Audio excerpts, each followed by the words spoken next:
They need But what if you suck but think you're good? Then you really suck.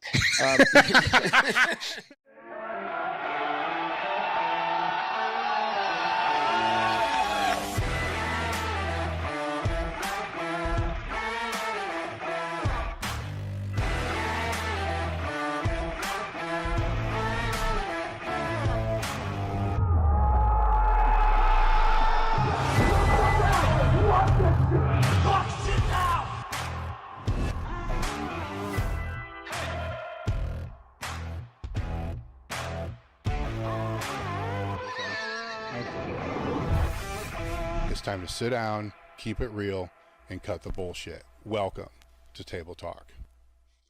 I've broken the all-time world record squat in the 220-pound weight class 6 times in a row, and I've taken that squat from 822 pounds to 851 pounds. One thing that I absolutely love to credit is David Weck's coiling approach. If you think about the squat, you want to use your lat to stabilize, How do we get more out of this side? We coil, then bring it together in a bilateral fashion to create as much stability as we can to squat the most weight and to push those numbers higher and higher. So if you're looking to push your performance, learn how to coil.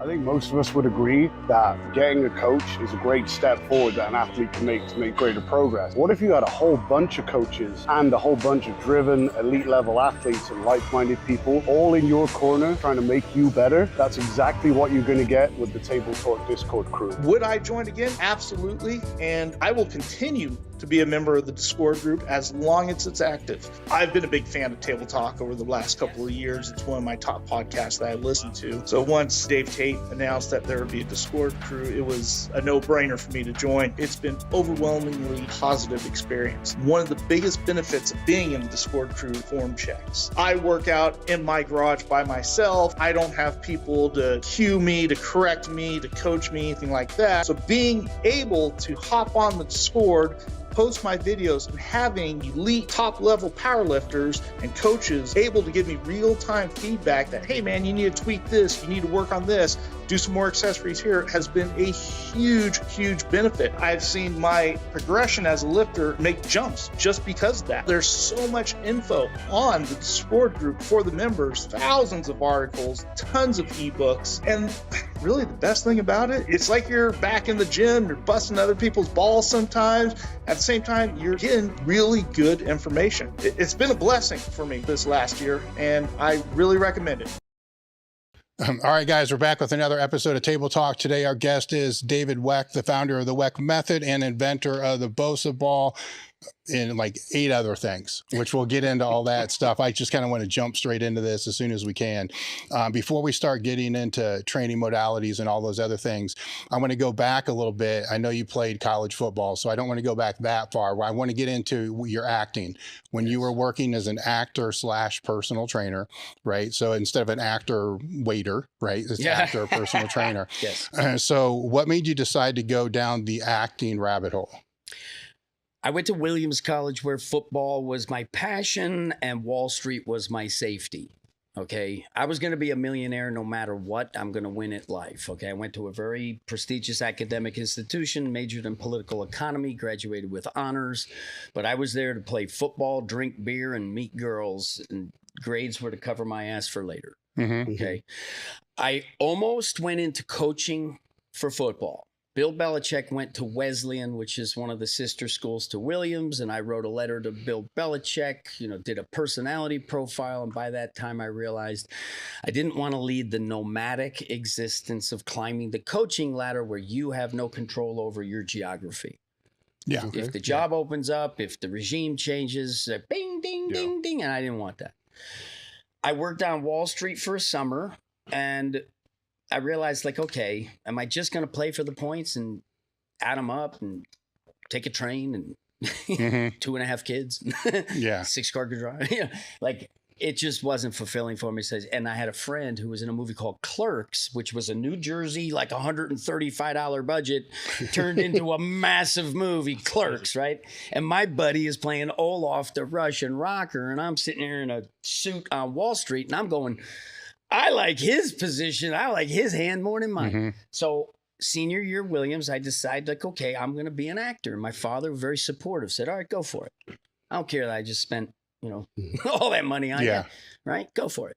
So I started taking theater. I moved to New York City, got an agent, started going on auditions, and I studied acting. Classes all the time, acting, plays, commercials, workshops, all that's showcases and movies. I screen tested for soap operas, and I was called back in for stuff that you've seen, and I've read for Steve Martin. So I was in the hunt. Okay, I didn't land it, thank God, because you're a passenger as an actor. So how is the audition process? Because there's more strikes than there are wins. The Screen Actors Guild, I think, is 99% unemployed at any given moment, in the union for actors. Acting is you're either nobody or you're somebody, and if you're somebody, no guarantees you're not going to be nobody. It's a really tough row to hoe. Well, that's where I'm going. So coming out of college, right? Yes. You're going end up into a field that's way more failure than success. Way more. And the failure is not just the failure, it's harsh criticism. Yes, correct. So how did you deal with that harsh criticism back then? Or how long did it take you to become callous to it? Okay. When I was 27 years old is when I would get a casting call, young groom and bride commercial, right? I would show up in leather pants with a white t-shirt, unshaven, and I'm in a room with guys who look like me, all wearing a suit. That's when I started to get jobs. There was an element of dangerous, the James Dean, where it's the smile and the frown. It's the fuck you, love me, fuck you, love me, fuck you. And if the fuck you is there, then it's dangerous and is interesting. If it's, oh, please like me, I beg, oh, please pick me, you're boring as shit, get out. So next. Is it almost like you stopped playing the game so much? Yeah, well, what it was I've been rejected in auditions more than 2,000 times. Yes. Okay, so I mean, it gets to the point where it's surreal. Mm-hmm. It's like you get in there and you can literally start doing weird shit because you're just like, well, I got nothing to lose. And that's you got over the hump though. Like most people are going to quit after a handful of rejections. If I'm in it, I'll never quit. Yeah. Right. So if I'm going for it, I'm never going to quit. So where'd that come from? It came from God. It came from my parents. It came from the seed. It came from the wheat seed that's going to grow if it gets dropped on cement. It came from the winners who we come from, the will to, to survive and to thrive. Right. I mean, it's in every one of us. But it doesn't grow. It doesn't grow in many though. What we're doing is we're dropping the seeds into a garden that's not conducive to the optimization of that seed and its fullest potential. But what we're here doing on this podcast is we're setting about to fix that. Yes. Well, where I'm going here is all that early criticism, because you get criticism now, right? Yes, and it seems like you just don't give a shit. Well, right? no, yeah, but this is a very interesting thing because I care about criticism. Okay, I'm going to say some things here, and we're going to unpack them, okay? Yeah. I'm a fucking narcissist, okay? I'm not a malignant narcissist. I have empathy, but I'm a goddamn narcissist because I want to be the best that ever fucking lived. Who's the best? I want to be better. You want the same thing as I do, and you can look here and say, God damn it, that's right. If there's one piece of bread, it's either you or me at the end of the day, and we're both made better for competing for it. Yeah. And if we're going to be dishonest, you can have it. No. I don't want to play with you. You're going to stab me in the back. You're going to bite my ankle because you're not fucking honest. It is a balance between competition and cooperation. And it's a delicate balance because you cannot neuter the competition. Yeah. Okay, and that's what's happening right now is that we're neutering the competition to get into this warped, unrealistic, dystopic situation that we're in. So it's going to the criticism though, right? Because there's different levels of it, right? Yes, there's troll critics. There's justifiable criticism, okay? If I'm coming in to read for a part, criticize me all you want. Right? Because the criticism is just no thank you. Yeah. I mean, they're not telling you that you suck. You know you suck. Right? Or you know you're good. Right? And when you know you're good, now you're immune to that. It's, oh, well, I wasn't right for the part, right?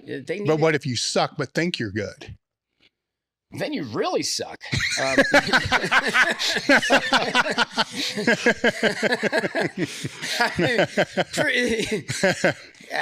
That's rare. Okay. Yeah. No, I mean, I came in so green and so nervous. I remember my very first audition in Manhattan, and it was at a theater, and it was like a big empty theater, and you had to go up on a stage, and these people are sitting about 5-7 rows back. You know, it's dark, you can't see them, the lights are on you, and you got to audition. And I was sitting there in this large theater waiting my turn, and I was like, okay, there's a fire escape right there. Like, if I just, I'm not going to do it, but if I do, then I don't have to go do that. I was so terrified. I have no recollection. I got up there, it was white light, and then it was done, and I walked off. I didn't remember a thing. I was so nervous. I'm a type A, and I have to win. Okay, I was captain of my football team, right? You know, I'm a good guy to have in the foxhole, and I'm never gonna quit. But when asked in my first acting class to stand in front of a group of students and do nothing, just let your arms hang and just stand, I was unable to do it. The social pressure of like, I need to be the best. And look at me, I'm far from the best at anything. I mean, come on, God. I remember I had a little notebook, right? A little notebook, and I had calves, forearms, thighs, biceps, chest, waist, glutes. I had my measurements, 14 years old, just cursing God and my parents. Because I'm skinny and I have freckles. Like, Jesus. You're going to pile it on and make me this? I hated myself. Hated. Do you not find a lot of driven people though have similar mechanisms in their head?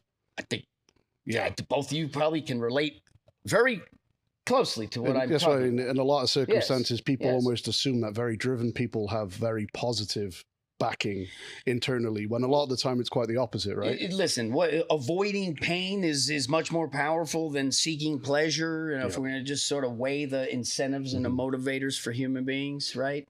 Like I'm going to avoid the pain. Yeah. Well, no, I'm going to make it a great day. I'm going to go for the gusto, right? That's a more courageous act. And I was scared. I played my whole life scared. When I played football, like Thursday night, my buddies would be out, and it was Division III. They'd have some beers and stuff. Thursday night, I was studying. Like, Friday night, I was studying. It was like I was a monastery in my dorm room. Like, I had ritual just because it mattered so much. If I was climbing a staircase, I had to land 2 up on the right foot. And if I didn't, like, okay, well, something bad could happen on Saturday. And injury or death was superior and preferable to losing or making a mistake. Nothing was worse in college than Sunday film day if you had made a mistake. I mean, good God. And oh my God, I'll tell you one story that's just so funny. We had I come from the last era, right? The last one where we had coaches that were in the Marines and they swore and they weren't politically correct and they were amazing and they shaped us, right? Oh, I have so many amazing like football coaching stories. When did you realize that training, would ease your hatred of being small, skinny, freckles, and all the other shit? When I was so I wasn't allowed to play football until I was in high school. So my father was like, "No, you're not allowed to play football." And it got to the point where, look, you don't let me play football, I will fucking fail out of school. I will demolish myself, because my father's the narcissist who's not malignant, right? And he didn't want to live vicariously through me. He wanted me to be the king. First 19 months of my existence, I was the center of the fucking universe. So this was out of a good place. It's an amazing place. Yes. Amazing place. Yeah. He would do anything for his kids the way I would do anything for mine. Anything. For my kids, that's all I got. My legacy, my work, and my children. And he gave me that. And so I lost a foot race when I was 6 years old, and it didn't compute. Like I was the best at everything that I did very easily. Didn't have to try, very precocious. Boom, bing, bing, bing. I lost a race when I was 6 years old to 2 kids. They were a little older than me, but it's still like I never lost. It was almost like you hadn't even fathomed the idea that you could lose. I hadn't even fathomed the idea that I could lose. I was to be adored. Mm-hmm. And this Shangri-La was to be enjoyed. Like that's how I came into the world. And I was nice. I had a brother 18 months younger than me who I never picked on him. I never harmed him. I had no reason to be angry or to want to harm anything or anyone. Right? So it was this idyllic thing. Lost a foot race when I was 6, and I also fell asleep standing up when I was 6 years old. My parents had a dinner party, and I fell asleep standing up, and I'm told the story, and I think it put an imprint onto my nervous system where the idea of effortless power, of just being so powerful with nothing, that made an imprint. So when I'm fast forward to being a personal trainer actor, rollerblading in Manhattan is like effortless power. The entire island is paved. You have cement sidewalks and paved, things, and Central Park. And I wore skates for 6 years. If I was outside, I did not have shoes on. I had skates on. If I was outside, I did not have shoes on. Did not have shoes on for 6 years. I would go out on Friday night and I'd wear skates, and I was good enough you didn't even know I had them on. And then I don't got to pay for a cab on the way home. I'm poor. And I'm grabbing extra napkins at the pizza place because I don't even got toilet paper. So you lose this foot race, and then what? I think I just started realizing every level that I got to, I'm not the best, but I still need to be the best. So I competed. Little League, I had the best batting average, right? And I had to have the best batting average. I wasn't enjoying myself. I was performing to win or else, right? The consequence of losing would be so much self-hatred that I couldn't do it. So I endured the struggle of that OCD, like I have to win. And that was it. And I was sweaty all the time and nervous all the time. And so what my strategy for dealing with that pressure to perform, to be type A, was I vented with alcohol on the weekends. So ever since I was 13 years old, Saturday night, that's when you're just going to release the beast, off gas all this pressure, put your head through a wall, do some crazy shit, have some fun, don't remember, and then back on the saddle. You didn't see that as being distracting to your journey of trying to be the best? No, I viewed that as like absolutely essential. Yeah, why? Because mentally, like I could not have dealt with the pressure without that off gassing. You knew you couldn't do another week of the monk-like the lifestyle without that pressure valve. That pressure valve it would just release all inhibition. And so now I can be the guy that I want to be. Right. If I want it, I go get it. Right. Like that. And just alcohol it was fun for me. I liked it. I liked the taste. I liked the feeling of it. I could do it, pretty well. When I was acting and personal training, I was drinking 6 drinks a day minimum. Just that was regular. Now, was the personal training just the means for the acting? Just the means for the acting. Okay. What it was my first personal. Well, why that instead of all the other options you could have? It's more money per hour, and it's something that I was good at. Okay. And it was, I waited tables because you're supposed to do that. Yeah. I just said, this is ridiculous. We were frugal growing up, so like I didn't even know how to eat at a restaurant. How the hell am I going to serve you? You know what I mean? Like, how would you like your salmon? Cooked, motherfucker. Yeah. Okay. Yeah. I made a cappuccino for some. I forgot to put the milk in. I brought it out like 4 times. The lady being all polite. I wasn't cut out to be a waiter. So I became a personal trainer, and I put ads into the New York Observer, which is, that's the highest per capita, subscriber base in Manhattan. And all I ever got was like, do you massage? So you were going to their home. I went to homes, but when I started advertising, all I ever got was, do you do massage? Do you come to a hotel? I'll pay you twice your rate. Like, no. I went on one call that seemed to be legit. And I come up this private elevator on Fifth Avenue, and the door opens, and a man in his fucking tighty whities, he's tan and bald and old. And we just looked at each other. And it's just like, okay. And we went through the charade of a fucking session, and I left. And okay, this doesn't work. So I signed up at Club La Raquette, 56th Street, where Bruce Willis had worked. And I made $6.50 an hour while I was wiping sweat off machines and folding towels. And I made $13 an hour personal training because I was certified. And I got free lunch. And I did 6 a.m. to noon. And I remember handing Mark Wahlberg a towel. He was a really cool guy. I remember this was a place where celebrities would come at 6 in the morning. I hand him a towel. And then as you're wiping sweat off the machine, you're supposed to ask, hey, would you like personal training? And then some new member comes in and you measure their body fat, count their push-ups, and would you like to sign up for a package of sessions? I had 2 clients there and worked 3 months and said, listen, I'm leaving. If you want to do this in your apartment, that's the way we should do this. You'll pay less, I'll make more. And then through that network, I filled my schedule with in-homes. What grabbed you about that? Because it ends up being a part of the rest of your life. I've always been physical, has always been my greatest passion. Just running, wind in my hair. Training was everything. Like I was the guy going through microfilm at 14 years old, 1984, at the library to read about plyometrics and, you know, spend 4 hours to get 2 paragraphs and nothing. So I was very dedicated. And I had some good coaching early on. I had some athletic coaching, guys who knew the carryover.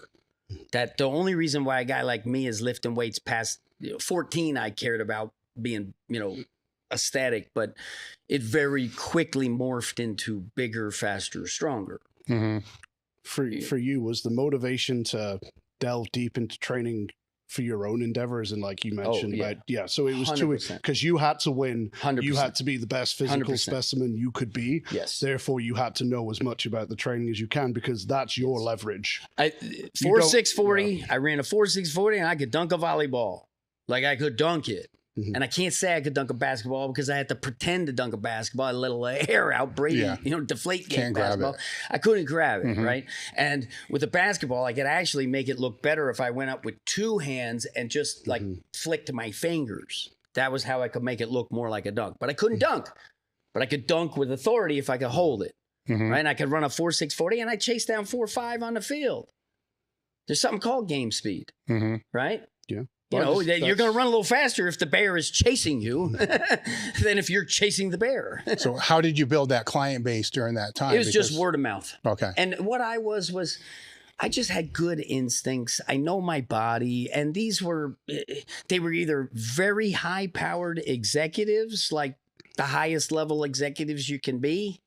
Partners at, you know, the world's highest law firms in Type Manhattan, MGM executive, you know, like these people, or the affluent significant other of someone who's kicking ass, right? That's all I had, right? It was mostly women. I had, I think, 1, 2, 3, I have 4 male clients. The rest were women. Of the 4 male clients, 5 male clients, one of them was like 88. And then one of them was an 8-year-old kid. I did the 8-year-old kid. I did the father. I did the wife, the mother. And it's just one of those things where personal training, it becomes a relationship in the way that I was doing it, because we're not training for anything. It's just life. You're super successful. Let's, you know, make it so that you feel better, you look better. You know what I mean? Like, and I was teaching them path to independence. Like, you know, you don't wait for me. I'm going to teach you how to do this. Then you can do that. Then we can do more together. Like, so I'm real proud to say that every client that I ever had, they look better today or when I left, like they didn't need me, right? I wanted to instill in them capacity. And a lot of it was like, I created like a TRX. I never thought TRX would make any money, but I created like a TRX thing. I got a water skiing handle, and I would have people lean back on it and do exercises because, you know, a bunch of people have bad knees.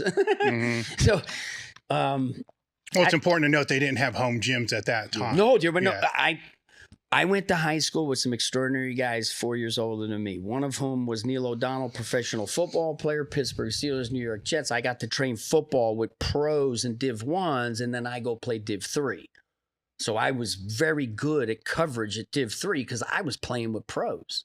So I, had to level up my game to be able to do that. Another guy was a guy named Mike Bronco, and he was like a personal trainer. Like there weren't personal trainers. And this guy became a personal trainer.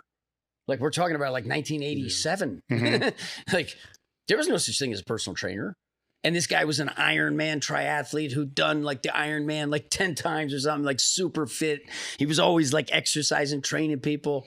And so he just became a personal trainer.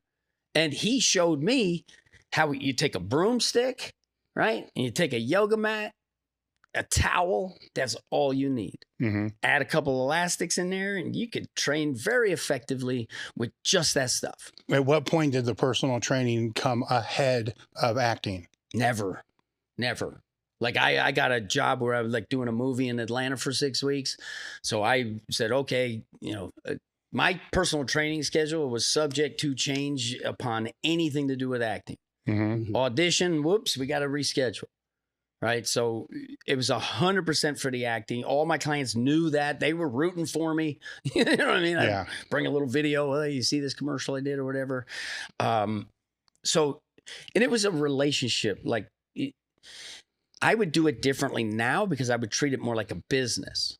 Like I had the thing where it's like, you don't really raise rates. You raise rates on the next one coming in, and you like, and you're going on like a vacation to the south of France and like, okay, are you shitting where you eat? And a whole bunch of weird shit, but it was just the means to an end to, I was studying acting. So when did you put the close on the acting career or have you not? Well, yeah, I put the close on the acting career the day that I thought of cut the ball in half. Okay. So I'm 29 years old. I'm in chronic pain from my lower back. It was injured. I had rollerbladed. My feet got so nubile weak that when my motorcycle fell and I pulled it up, it like wrenched my back. And if your feet are weak, the tension stays in you. You can't send it down. Step on a Lego and what happens to your body, right? You get more tense and it comes up. Pain is tense come up. It's very bad for movement. But if the nervous system doesn't know, well, then it doesn't care. I'm going to hold your ass here. I'm not going to let you hurt yourself, idiot. And that's where I was for a year. And I solved the problem with Aleve. They sell that bottle that's this big than naproxen. Guess what? They also sell one that's that big. Oh, yeah. And have you ever done 4 at a time? Oh, yeah. Okay, yeah. High five, right? I was doing that stuff plus 6 drinks a day. And I'm the kind of guy, I'm not going to stop and say, okay, yeah, I'll do what I have to do until it's here, until it's okay. Now I will obey. I was toxic and my body was oozing all this stuff. I got leaky gut. It was disgusting, yeast infection everywhere from just oozing out of me. It was terrible. My liver still beaten to hell. So what was the point you looked for something else? What's that? What was the catalyst that made you look for something else other than that? 'Cause obviously it was working for that time period. It was working for the time period because I was burning the candle at the end, and the middle, being a young guy in Manhattan who... I was just watching an episode of Sopranos yesterday. My ex-wife, had it on, and they were at one of the clubs, with the ladies. Have your pick, okay? I've done that. I don't need to do it anymore. So that was Manhattan for me. Highly charged in my 20s. I'd get a buddy call me up 1:30 in the morning. Hey, Dave, come on out. And pop on a motorcycle, go downtown, come out of a place at 10 a.m. It was insane and fun as hell. Yeah. Right. It was very, very fun living like a movie star, in that way. But it's not sustainable and it's not fulfilling. So, got it out of the system. But in terms of. Well, what brought it out of the system? Because when you're in that spiral, it's not just wake up one day and, oh, I'm not going to do this anymore. Right. Well, what it was I was 29 and I was starting to question how I'm going to make money so that I can have a family was the question on my mind. how much longer am I going to give the acting? Because I want to be in a financial position to support a family. And so I was starting to have that, like, maybe should I open a gym? Like, should I do something with my expertise, or do I keep on going for the acting? And then when the BOSU ball concept, I was watching the New York Knicks play the finals. They lost to the San Antonio Spurs, Game 5 finals. And I'm standing on a 75-centimeter ball, and I'm doing sort of this Feldenkrais. I can explain who he is for anyone who doesn't know, but it's a minimalist, reduce effort so that you can I know who you're talking about, but explain real quick, just so people know. Feldenkrais was a somatic pioneer, a contemporary of Ida Rolf. That's Rolfing, structural integration. He did the functional nervous system side as opposed to the fascia structural side. So he would touch your body and link your nervous system to his so that he could find a more fluid path that felt better now. And then if he could reroute that so your nervous system did the movement and then ascertained with a conscious thought of pleasure, holy fuck, you can reroute a negative and change it forever that fast if you can sense it. And reducing effort is how you get keener and keener sensitivity. So I was doing that on a ball, close your eyes, tilt my head, and I just fell off the ball. And I bounced on it. I did a backflip. I started kicking my feet to make sure I wasn't paralyzed. And I thought, okay, my back is feeling better because of this reactive training, and my feet were getting strong. And there's a little tangent here. Balance is two things. Balance is one, what people think of, and that's control chaos. Like, oh, you know, I'm balancing. You slip on a banana peel and whoa, you're controlling the chaos. And the key there is that you have to drop your mass and raise your base. All right. So your natural reflex in this controlling chaos is to come up and protect command center, which is a very poor solution. It is a strategy to prevent the danger of damage. But in those moments that matter, I don't want to be here. I want to be relaxed. I want to be Barry Sanders. I want to buy myself time by lifting my base and dropping so I can do something with force. Right? So that's one side of controlling the chaos. The far more important side is orchestrating harmony, alternating bilateral patterns, figure eights. The object in motion stays in motion. There's a fluidity, there's a beat. You can count it, you can move, and time, perfect integration with no slack. That's the balance that you need to habituate that balance. And walking is that balance. And walking, this is how crazy it is. And I think God just, I don't know, it's an interesting little life that I'm living here. A lot of experiences, but to have the opportunity to be the guy who identified, hey guys, we got walking wrong. And then to have a cue that if you do this cue, then suddenly you can walk in balance and you can have perfect balance the rest of your life. By just knowing how to do it. And then look at the really athletic ones, right? Look at it. They already do it. Even the ones who've been told not to, they do it. Even the ones who say they don't themselves because they don't even know. That's how ass backward this whole thing has become, is that we have an industry that didn't exist when you and me were freshmen in high school, that is now an industry. And so it's still in diapers with a little pacifier. Okay. And we're coming out of the toddling phase because it's strength and conditioning, and strength is the sexiest thing. Confidence is sexier, but strength is what's sexy. There's not a man on earth worth his seed that during the time of transformation, when the hair down there started to appear, but it didn't want to be stronger, with an intense desire to be stronger. With such an intense desire, he's going to drink eggs and milkshakes and push-ups and lift heavy things, and he's going to do it with a passion, with as much passion as he's done anything in his entire life. Everybody sitting at the table knows exactly what I'm talking about, because strength is what makes a boy better than a girl at sports. He's stronger, pound for pound, ounce for ounce, molecule for molecule. He's just tougher and stronger. That's it. I think you made a good point there about like the type of body structure that creates balance and the ability to move well and absorb movement. In that everyone assumes like you were talking about earlier, we've been taught rigidity is good for this, right? But like, if you had a person stand still and you said, right, I'm going to come over and I'm going to push you in whatever direction, how would you stand? Well, you'd loosen your knee, you'd drop your hip. Yes. Because you know in that position where there's some slack, now you have tolerance. In the same way that, like, you know, if you're an NFL player, if you're facing up against someone, you don't stand bolt upright.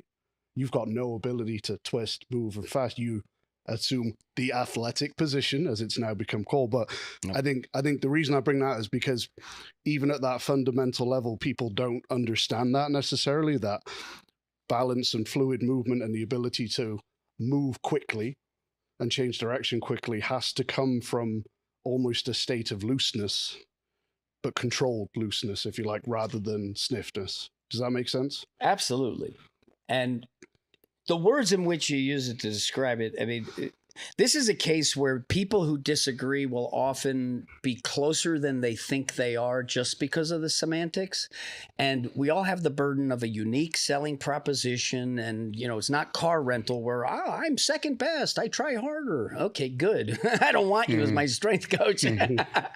So we all have the burden that my product has to be the best and yours has to be the best. And they're all revolutionary because that's just the bar to get someone to buy it. Right? If you don't tell them that, well, then they won't buy it. So we all have that burden, right? And it creates a competition that, you know, it is what it is, I guess. It creates a lot of polarization. It creates tremendous polarization because you have money interests in it and you have reputation interests in it. And academics will fight harder for reputation than they will for money.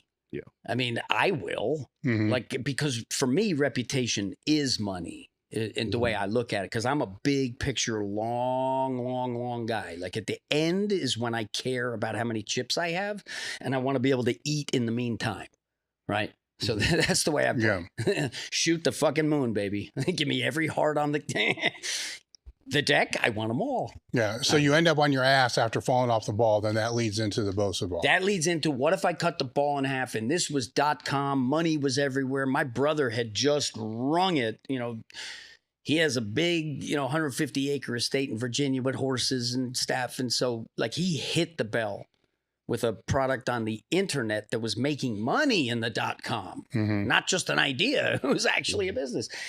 And so he was my angel investor when I thought, oh my gosh, like if I can patent this thing, I mean, because I was obsessive about the stability balls because those were what started to help my chronic pain get better. And as it relates to controlling chaos, if I'm in an unstable situation that is Goldilocks, meaning it's not too hard and it's not too easy, there is this special state that happens where it starts to resonate harmony in the brain waves. If it's not too hard and not too easy and it's just right, and that's why it feels good. That's why people like to get better at it and skateboard and surf, because it feels amazing, right? And once your skill gets better, you can navigate it's a lot harder, but it's not too hard for you, right? So you get that. But the chaos and the surprise and that writing and adjusting that's reflexive is your opportunity to have a neural reset to a muscle that's locked in and holding two joints and saying, I'm not going to let you move that facet. No way. That hurts. He didn't get the signal to let go. And you're not resolving force through your body. It's getting stuck in you. So he has a reason to be holding on that you yourself don't even have any awareness about. And the problem is a lot less. It's no longer a fire, but nobody told that muscle. And the assemblage and just the misfire, right? The engram was altered by the guys who came in to fix it. All right, well, let's clean the mops and stuff, get them out of here, right? So when you have that opportunity that you slip on the banana peel, that's an opportunity to reset. And the reset is to not go here. The reset is to do what you wouldn't otherwise do. The trained athlete solves it down low. The novice athlete gets stuck up top. Yeah. Barry Sanders drops everything. Mass can only go 9.8 meters per second squared. That's as fast as it can go. You cannot pull yourself to the ground as fast as you can relax and drop. And then you raise the base, and that buys you time that you get to load. It's why the crossover in basketball will always work, because I'm going to give it here. If you bite, if you don't bite, I'll take it. Right? So that's the fundamentals of it. And so I recognize, like, oh, wow, if I can do this minimalist stuff and I can start to like find that stuff, I can take that medley of all those multifidi, and there's so many in there, you can't think it through. And they're not, the multifidi muscles are more like the guys at the airport who bring the plane into the hangar. You know what I mean? That's all they're doing. They're just organizing the little thing. They're not like holding and pulling shit.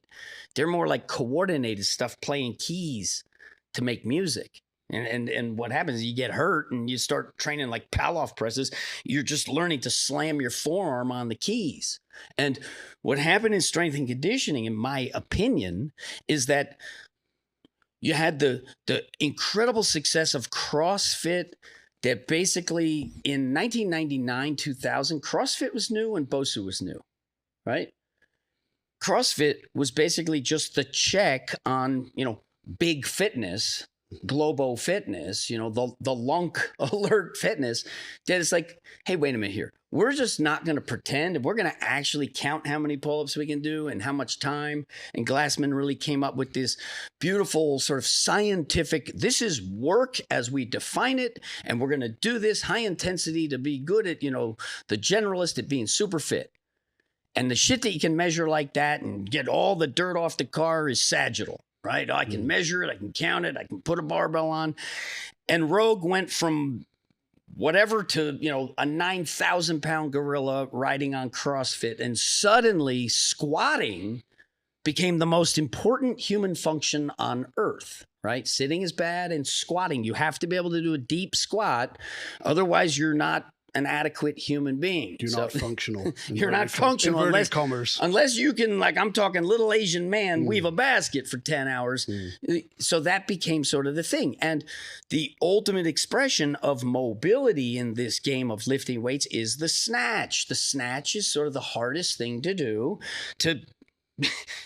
It represents the greatest, hip and shoulder integration possible is the snatch. Right. So that becomes sort of that's the shiny object that we all need to do. Right. And so what happens is now the science guys, they start thinking, okay, it's the squat, it's this. Okay. And they just conflated the core function to lift something heavy bilateral with shifting your weight. If I'm athletic, I got to shift. And shifting with the straight spine is just a very dumb idea. Right. It's a bad way to move. It's the wrong way to move. You don't move well. And it's both sides utilized. Squatting and deadlifting, especially when you set them up specific to the carryover, not to a white light. I don't give a fuck about a white light. That's not what I'm training for. You care about a white light, I will help you be stronger so you get a white light with more weight. That's who I am. I spent 80,000 hours invested and immersed, passionately studying biomechanics with locomotion, swinging, throwing, catching, carrying as the functions. 7 primal movement patterns. We have a hinge. We have a twist. We have a this. Well, what the fuck are those? Those are fucking pieces of pizza on ingredients. Walking, running. Swinging, throwing, catching, shit that's going to bring the fucking food home. Not some masturbatory fucking, my body can do this, my body can do that. Yeah, big fucking deal. I don't give a fuck. You can observe and describe. I need to talk to the guy who's been under the bar. Do you think sorry about that, Owen. Do you think part of the reason for the, say, fascination with the scientific literature focusing on more of that stuff, the bilateral, is because it's more objective and easier to quantify? Like, yes. How do I sit here and quantify the quality of someone's rotational strength?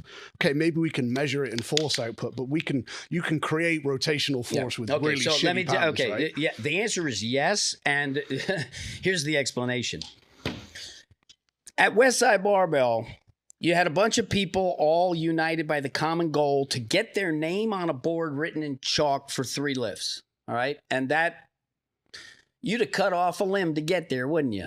Oh yeah. Okay. I kind of did. Okay, right. So, but that was the common bond there. Yeah. Okay. And you had people who loved each other and you had people who hated each other. As long as you were there to make other people stronger, if you could cut it, well, then you were in the club. And the leader of the club didn't give a shit about anything outside of those walls. The greatest purist ever in terms of what do they squat? What do they bench? We do more, fuck them. That's what that was, okay? That is not a faction or a niche in the industry that's going around trying to police everybody on a fucking push-up. What do you mean? The science guys and the peer review are the ones who fucked up to friendliness in the industry. When I was a kid, it didn't exist, right? You go to the YMCA, you find a guy who can lift a lot, he starts teaching you things, right? Okay, I learned this, learn that, blah, blah, blah. It's all encouragement. It's not, what you're doing is stupid. That's what happened when science got involved to say what's good and what's bad. I remember I was a personal trainer and I'm in this gym and these people come in one day and they're giving a clinic on a push-up and apparently I couldn't do a push-up right. It's like, what the fuck are we talking about here? And it's all this like steps and shit about doing. I knew that was so stupid back then. There's one way to do a push-up and these people are here to tell me how to do it in 2 hours. And then I get CECs for my certification because now I know how to do a push-up. The definitive perfect way to do a goddamn push-up. It's like, really? And then you start, and then it just becomes about, what's your justification? Donnie Thompson does body tempering. Your shit is amazing. How do you know it works? Because it feels fucking great. I don't give a shit it works. It feels good. Do it to me. Where's the science? Oh, that's the question you're going to ask? You're not going to ask, like, what's it taste like? Let me see. Let me try. You're going to ask, where is your science? Knowing good and well that you're not in our science club. Peer review, if you want to do a study and get it peer reviewed, your first job is you got to read everything that's peer review, and you can't look at anything that is anecdote. I don't give a fuck a guy squatted 1,000 pounds over there. Again, it's anecdote, right? In that scenario, do you think the problem again is that with science in general, and I'm coming from a science background here, and just put that on it, but that maybe they're trying to answer the wrong questions by always trying to find optimal when, as the answer so often is, it depends, it's contextual, whereas they're always trying to find the shiny diamond when maybe there isn't a diamond. Maybe it's all of these work, but they work in different contexts and different scenarios. Well, no, not all things work. No, but there isn't one answer is what I'm saying. Okay, there's never just one answer, and two things can be true at the same time, because there is one answer. Okay, it's balance. Right? However the fuck you're going to achieve it, let's get to a tensional balance that is optimal. Okay, let's make the best of what you have right now. Okay, I want to give you a sense that you can root your weight such that if you had to defend your life, you can move productively. You can inflict damage and you can avoid damage because you're rooted to the ground. If I sever the root, you can't do much damage, and you sure shit can't avoid damage if I sever the root. And I need you to have root on one, and I need you to have root on the other. And I need you to be able to shift between the root, and I need you to be able to move without moving. Well, if we, to go kind of what Tom was asking, if, say we, in a perfect world, we removed all science, right? And then how is one to navigate all the charlatans that would emerge because of that? Right. Akin to cults that pop up and people drink great Kool-Aid and are dead, right? Because there are a lot now, right? And there always will be more, and that's a lot of that's a lot to navigate. Empirical measure that's salvation. Empirical measure. So what I did when I invented the BOSU ball, using my Williams education and my New Jersey tenacity, I will win or I will die, but I will win. Well, let me unpack that. When, as in developing it, or developing it to a point to where it would become the item that it became? Because there's two winnings there. There's actually creating it, which is one thing. Then the other thing is creating the demand for it. Well, what empirical measure, meaning what I said when I invented the BOSU ball, was I went to education. Fuck product, right? Yeah. I said, I will be the world's foremost expert on the subject of balance measured by locomotion. Okay. And that sentence has it all. Because the objective measure of time from A to B or A to B to C to wherever is objective. 958 is the 100-meter record. And the troll or the asshole who wants to disagree, we will all ostracize them. But if I want to start talking about who's the strongest, right? I have another measure, but now he didn't hit the parallel, but he was plied up in his suit.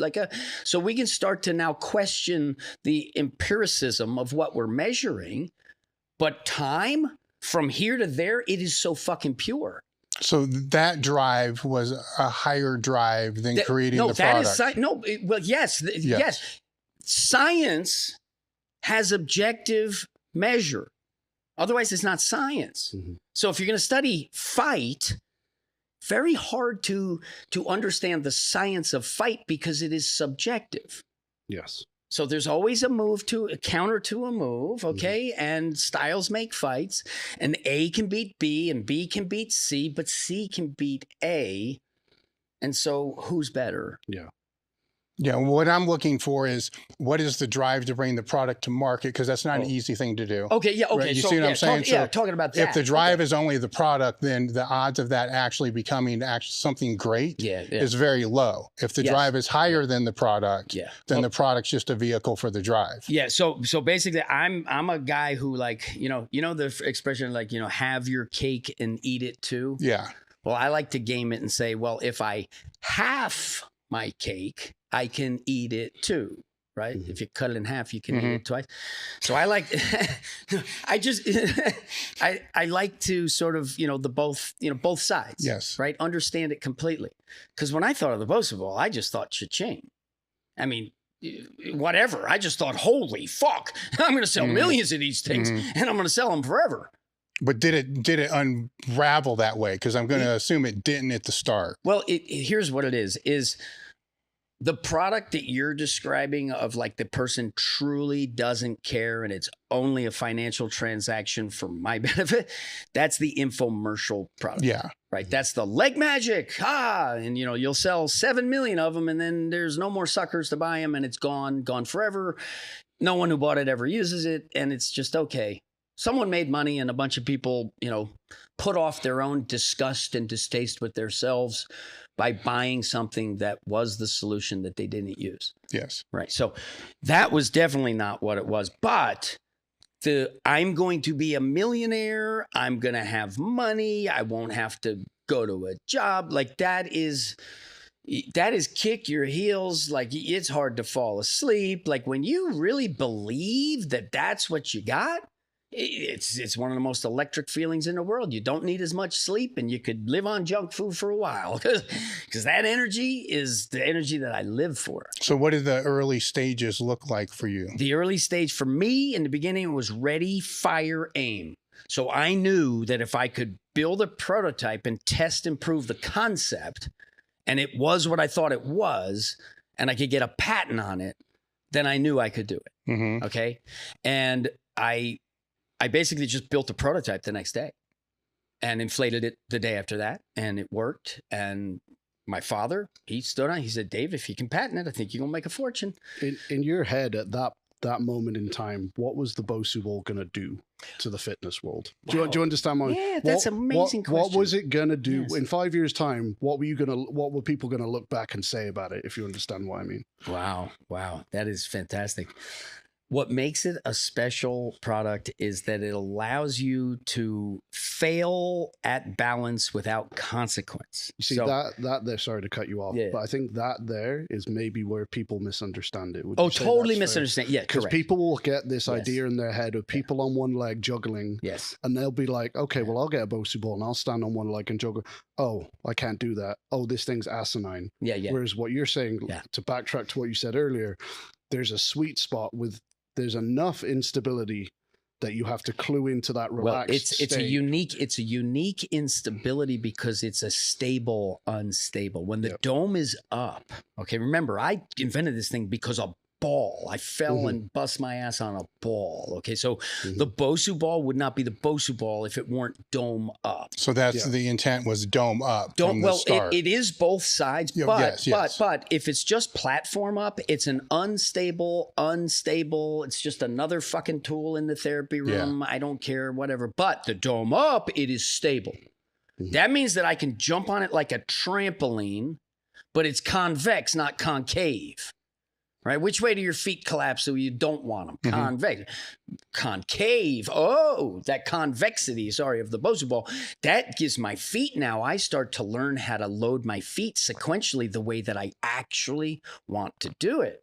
I start getting a centerline strength because it's a round object. Think about human beings. How long did we exist where crossing a fallen tree across that little, ravine or whatever was just the way that you had to do it? You were constantly walking every single day with your feet turned out, your toes pointed down a little bit on this round surface. You weren't walking on pristine flat. The reason why the world is flat, the earth is round, okay, flat earthers? Okay, the earth itself is round. We just got canceled. Oh, no. Listen, there's a reason, there's an explanation. Because the earth is round, but the world is flat. We exist on pristine flat because the wheels of commerce roll on pristine flat, okay? Fill in the fucking bumps. I'm not interested in my fucking, bouncing. Let's get that shit moving from here and there fast and fluid. And let's recognize that has served us human beings chicken for breakfast, for lunch, for dinner, every meal. It's always the same thing underneath your feet. Flat, flat, flat. That's bad for you. And it's not that flat's bad for you. It's that never changing is what's bad for you, right? And the BOSU ball, the little thing that I took you through, Tom, where I told you, I want you to strategically not tense and not flinch when you lose your balance, because you can repattern the response that you don't freak out. And the BOSU ball, because I could jump on it, I could step off it. It's really hard to get hurt if the dome is up. Like, it's really hard to get hurt. Somebody could do it, but platform side up, you fucking blink or you look the wrong way, you could fall that fast. And if you start challenging yourself, it's when, not if, that you're going to fall. Dome side up, no. And what happened was, in order to, I guess, edify or bolster the narrative of core stability, the unstable surface became the enemy, and you had the overreaction, so that, everybody was doing the stability ball, and then everybody, and just an interesting little aside is like circus tricks. I'm not so sure why that's an insult, because the circus guy will kick your fucking ass, Mr. Strong Guy. He'll lift his whole family. So you're going to be making fun of him. He's wearing tights, but he can kick your ass. See, I got this thing with bullies. I don't like them. Well, was the overcorrection the anti-rotational movements? Yes. Here's what happened, okay? The conflation of big lifts with a barbell with gait and athletic function was the scientific thing, and we know who, the guy is, and I've met him once, and it's the kind of thing where I personally would love to have a good relationship with people, but what happens is our followers turn into the attack dogs and the minions who cite a certain person whilst they try to destroy your business. And eventually it's like, well, dude, your minions are all attacking me, but you're not calling your minions off because, we're all going to wink and nod. We all know that it's cool to make fun of the BOSU ball 10 years ago. I mean, come on, really? If we're going to tell a joke, well, that's a good one to tell. Well, in a way, does that not help your marketing? Well, no, in a way, it hurts my marketing tremendously because consumer products, when they're purchased by a consumer, it doesn't matter. They don't sell more products because the consumer buys it, it goes to their home, and then they stop using it. And because they've stopped using it, it doesn't keep feeding it. Yeah. That's why nobody buys an ab lounge now, because nobody's using an ab lounge. If you exist in a commercial space where people make a living training people, and you are so blessed as to have your wares within that circle of things that are used professionally, you're in business forever. But how? Okay, that's No, I get that because when it's of high quality too, you don't have repeat business. The only repeat business is the new business. Yes. And the new business is going from the people using the product that is of high quality. And well, let's put it this way. Somewhere out there in the world is a sperm and an egg that haven't met yet, and they're going to use a BOSU ball when they get together and grow up. But Yeah, I get what you're see what I'm saying. saying? No, I get what you're saying. In the next 100 years, that sperm and that egg, you're going to be bouncing on a BOSU ball. Yeah. So you know, go back to your comment about like 10 years ago, making fun of the BOSU ball's the easy joke or whatever. But Well, it was a way to really, prove that you're part of the club. yeah, but know? in my opinion, sorry. Yeah, no. In your opinion, how much of the ridicule jokes, whatever you want to call it, how much of it stemmed from poor application of the tool, or not an improper understanding of what the tool is for? Do you understand what? Yeah, no, I understand what you're saying, but I think that that's a way to sort of say to a bully, like, you know what? I don't think any of it's justified. I'm not saying it No, is. what I'm saying, though, is if I'm going to criticize with intent to harm, I don't think there's a good in that. No, there's not. If there's a constructive where it's like, hey, that BOSU ball, maybe you don't want to do that with it because you're putting yourself at a higher risk, and the reward on that might be less than if you just tried this over here. We did that preparatory coiled push-up today. Was that worth your time to do that? Yeah, for sure. And, would it be worth your time to sort of have that under your belt, and now you can engage those things? Yeah, so it's a useful tool for that. Yes.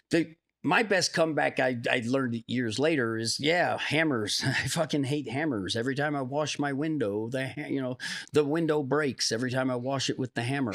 Like, okay, but what it was it was used to push an agenda that stiff is stable. Yes. And then it was used to say that the core muscles are for specifically for immobilizing your spine.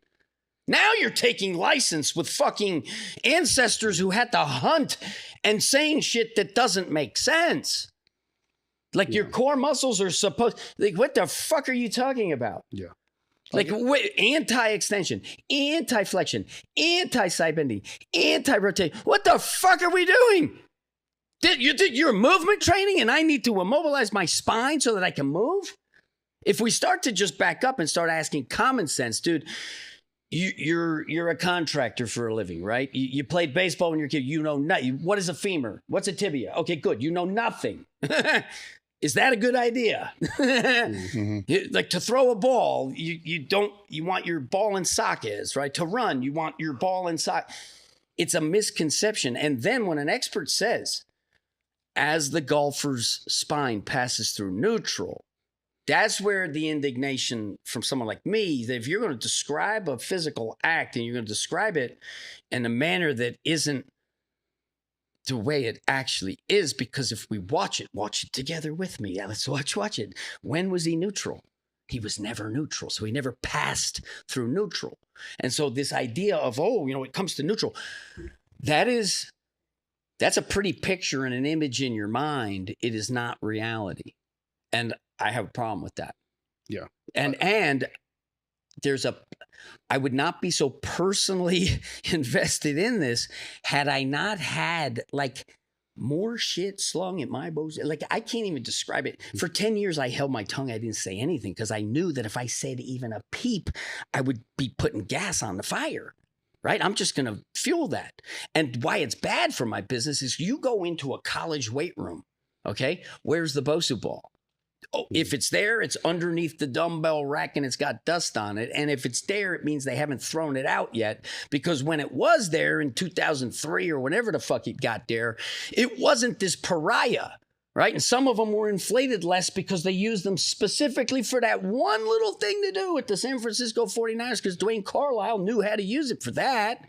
Right. But now it's gone. And if I walked in, get the fuck out, you skinny little, whatever. Who the fuck are you? Yeah. Right? You BOSU ball? What's this guy? He's a joke. He's a fucking charlatan.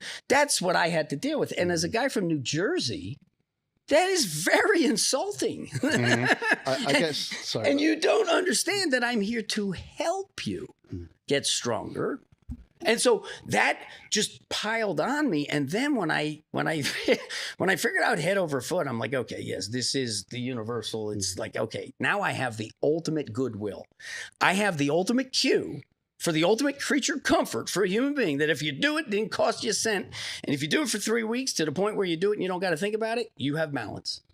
There's less chance of injury and more chance of joy in your life if you just do that. And then when I discovered the double down pulse, this idea that instead of swinging the arm one up, one down, I can jolt them both down. May 1st, 2010, Shane Mosley's fighting Floyd Mayweather. Second round, Mosley hits Mayweather and he stuns him. And I was in Chinese acupuncture school and I had been doing all this meridian shit where I'm flinging out my hands and then gathering them to this, to that, this, that. So I can move them. I can't move faster with less effort than that, right? I'm boom. And I'm gathering here. So he hits him, and I love boxing. So I jump up, and I'm like here, and later I go like that, and I'm like, holy shit. I'm going to put this in your hand. I'm going to put it in your hand. It's like, holy shit. It was like, oh. And then that night, I'm thinking, boom, holy shit. This is how Deion Sanders runs. Oh, my God, it's how Deion Sanders runs. Oh, my God, Randy. Like, then all of a sudden, it's like, oh, your dad bought that car when you grow up. But suddenly, you see that car everywhere. Suddenly, I'm seeing head over foot, double down pulse everywhere. Usain Bolt. You see it everywhere amongst the good athletes because it's what you do biomechanically to move best. Most output, least input. Least cost, most gain value. That is what it is. So at that point, I said, okay. And I was doing a lot of weed. Like I have done weed, THC to the point of saturation in my life. So that's the alcohol and the weed, or now is the alcohol retired? Alcohol retired at the age of about 30, 31. And when I was an East Coast guy who thought weed was, for losers, burnouts, druggies. That's what I was told. Nancy Reagan told me that in the 80s. And then I moved out to San Diego. And like New York City, I had smoked weed a handful of times. Like I bought like a $40 vial and that little thing lasted a year and a half and was so fucking dry by the time I was having it. I moved out to San Diego. Did my earphone? Am I still on? Yeah. Okay, I think I unplugged it or something. Okay. Came out mine. Do you want to fix it? No, you're good. Okay. I'll fix it. Okay, got it. Where was I? I was San Diego. San Diego. Oh yeah, San Diego. So you meet like some guy and he's successful guy, family. You smoke weed every night? Yeah, just whatever. Blah. And so suddenly I'm like, huh. And what I found was that it was like energizing for me and I could feel tremendous sensitivity. So what I had from the weed was boundless energy, limitless energy.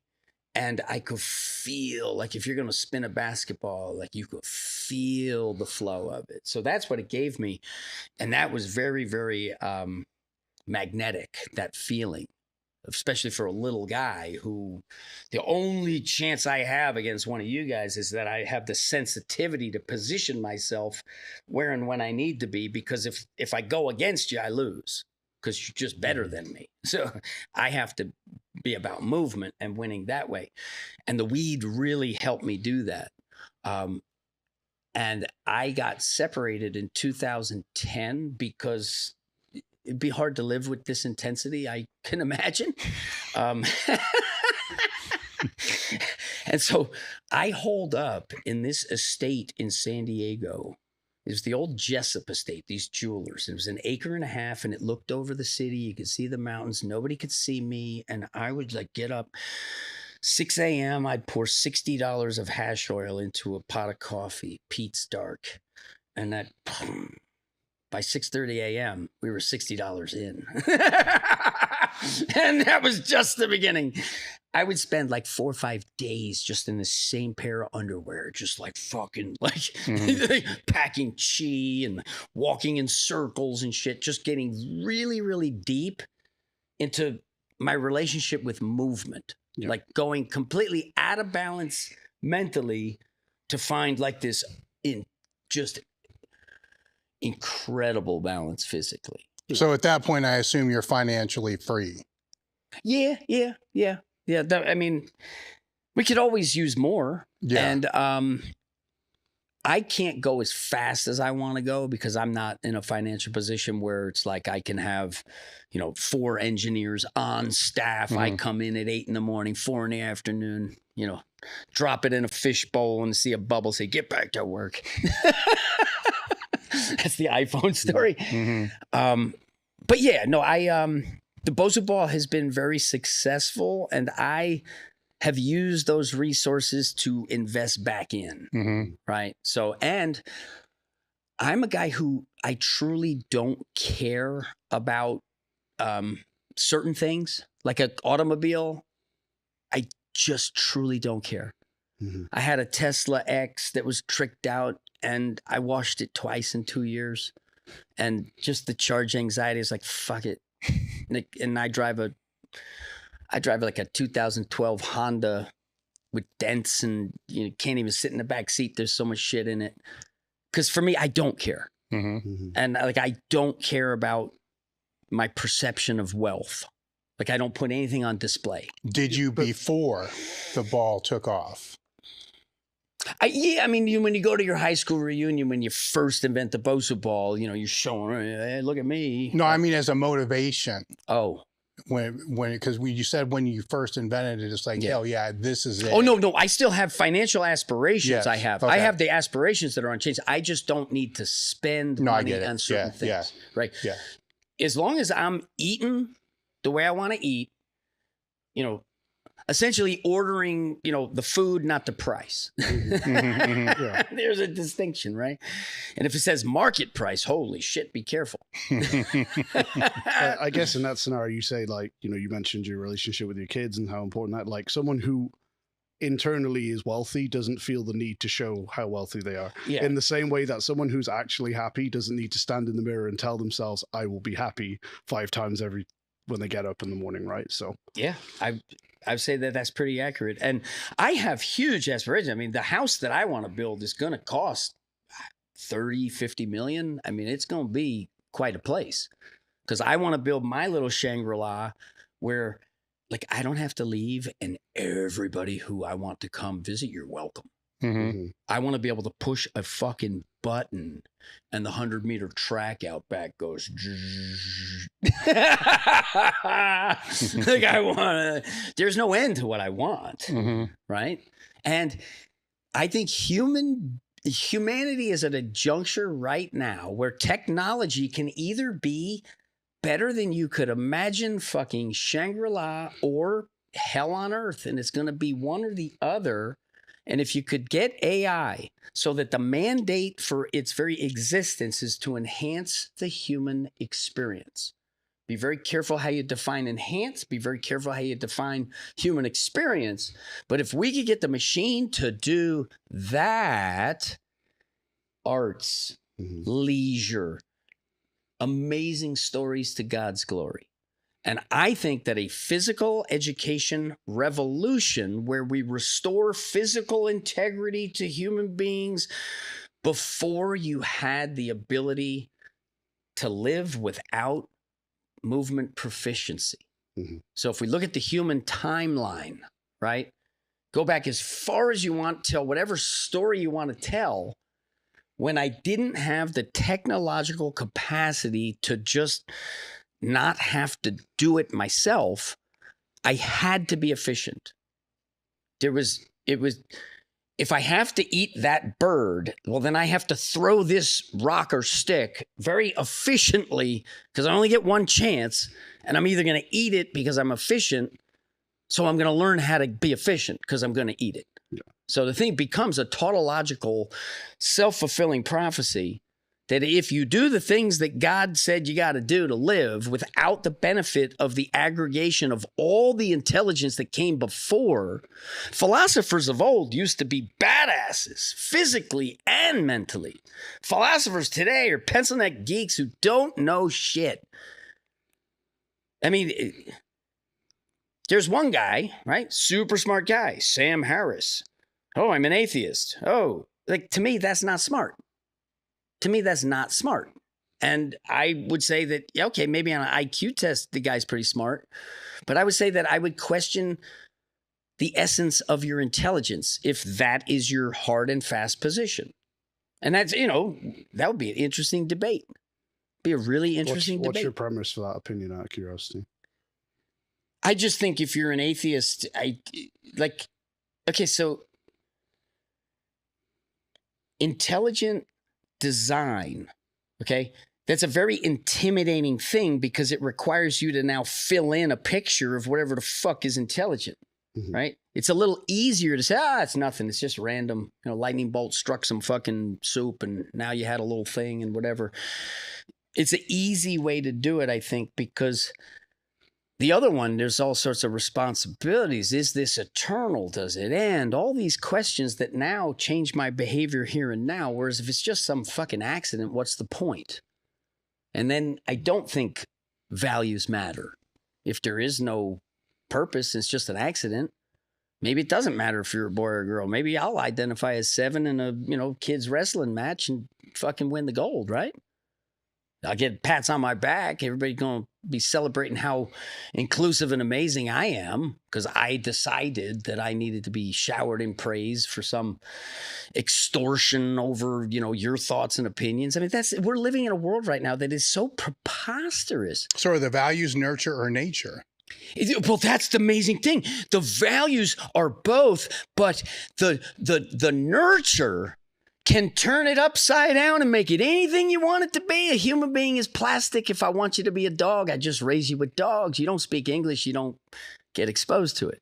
Mm-hmm. If you're born in China, you speak Chinese and English because English is the money of commerce, right? If you're competing for money, you speak English because that's, that's just the way it works for now, right?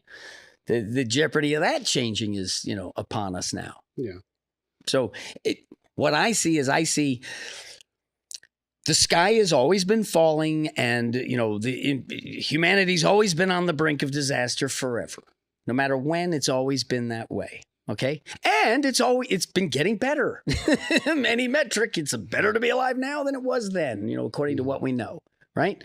And so what we have to do right now is we just have to get to the very basics because right now, the things that we can trust in are it is the number of things that we can trust in is diminishing rapidly to the point where we will no longer be able to trust a video that we get on this. Yes. Because it will be able to be fake. You'll see yourself doing something you didn't do and everybody's going to think you did. And that's like, oh, whoa, you're not even going to be able to trust it. And at some point, what if I'm a fucking, a machine? What if I'm a Terminator, right? Yeah. We won't even be able to trust that. So you got to get to the essence of that which you can trust, and you can trust your own sensation. What I tell people is, look, I'm not even your trainer, right? The tool that I'm going to put in your hand or the tool that I'm going to expose you, that's your trainer. That's your teacher is the tool, because I'm going to tell you how to use that tool as a teacher to inform you because you can feel you. I can't feel you. You know what I mean? Like, if I'm going to get you to do it, I want to put a limit. I'm going to put a rope in this hand and I'm going to put a rope in this hand. Okay, good. Now I want you to move them this way and I want you to move them this way and I want you to move them this way. And pretty soon, you know it, everything in your body is rotating with a perfect sequence of where and when so that it's efficient, so that if I do it slow, it's nutritive and I can get it fast. And it's not making me tired. It's making me get more energy. And who's going to eat tonight? That's right. Because if we're going to eat tonight, then you have to have the patience of efficiency. My in-laws were coming to stay over one night when myself and my wife were going on some trip.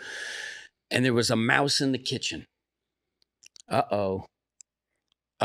They're coming tomorrow. And last night, all I heard was a mouse going nuts in the kitchen. And her mom is not going to like a mouse in the kitchen, this small little beach house, right? So what I did was the night before they're coming, I got the spaghetti strainer and I just stood at the kitchen door. And I stood there poised. So I didn't stand there flat-footed. I stood there ready. And I waited 45 minutes for the mouse to poke its head out. And then another 15 or 20 minutes for it to muster the courage to go up onto the counter and put itself in a corner. That's when I sprung into action, got the mouse, and solved the problem. Because that's something where literally, like, there wouldn't have been time to call an exterminator. You're not going to get the mouse, right? She's not going to get sleep for how many nights because there was a mouse in the kitchen. So I put on my hunting outfit and I caught a goddamn mouse. It took me 2 hours. I went to bed 2 hours late, but it was that. And that's what we don't have to do anymore.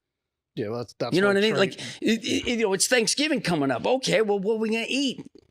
I don't know. What you going to bring home? Yeah. Well, the realm of training only exists, right? Because we have to replace the stuff that we're built to do that we don't do. Well, and yes. Well, and what's interesting too is a long time ago, an expert of my understanding would not have existed because we would have all funneled all the stuff into killing. Right? Long time ago, gladiator, you're not fighting to lift up a bar. You're fighting to put a bar through another man's chest. If you're thinking about where you're going to, use your athletic prowess, right? A long time ago, it had to do with an end game where one party is dead. And that's always the way it has been, right? Well, that's being done to the amusement of another party that wants to see that being done. Well, that and when no one's watching, like it's crazy, right? Mm-hmm. So that evolved from battle. Yeah, right, battle, to right. entertainment. Yes, for yes. other people. Yes, right. Yes. The gladiator, bring them in, right? And throw them to the lions, so right? the evolution. The evolution of it. Yes. And just the need of it. And go to a little, an uncorrupted family unit. Well, someone's got to go get the rabbit and bring it back, right? Someone got to clean it. Someone got to cook it. Somebody got to eat it, right? So that's just that necessity is basically what we've always had to do. Now we live in this, I don't know, insulated environment where we can specialize. And I could say, like, you know what? I want to do 10 flips on a motorcycle and land on the other side of the Grand Canyon. Oh, and some other guys would be like, oh, I'm going to take a satellite up to space and then parachute down from that. And we'll get Red Bull to fund all these things. You think about how amazing these fucking futile acts of insignificance is because you don't got to worry about surviving. Mm-hmm. I could put all of myself into this next feat of whatever the fuck it is. Some guy's going to juggle and jog around the world 10 times or whatever the fuck, right? Some guy's going to juggle 19 balls. Whatever it is, we are able to indulge in all these fucking extracurricular activities that make no difference in the human narrative over the longest run. We get free time. We get to do whatever we want to do. And so we have human beings doing things now. I don't think a human being is a pathetic animal because I've never seen a chimpanzee do what some human being. These parkour guys, I mean, they're fucking running and jumping. The 80-story building, the guy just jumped 20 feet and landed on a single column, and then he backflipped down 20 flights. What the fuck is going on? We have so much capacity. When I was 26, my youngest brother was 16. We were working on a muscle up. I couldn't do it, and he did one. I immediately got up and did 3. You know what I mean? It was just, And what we need to do is we need to give strong people permission to say, you know what? Coordination is not a bad thing, right? Wouldn't it be nice if you could go to a party and you didn't need to drink to walk on the dance floor?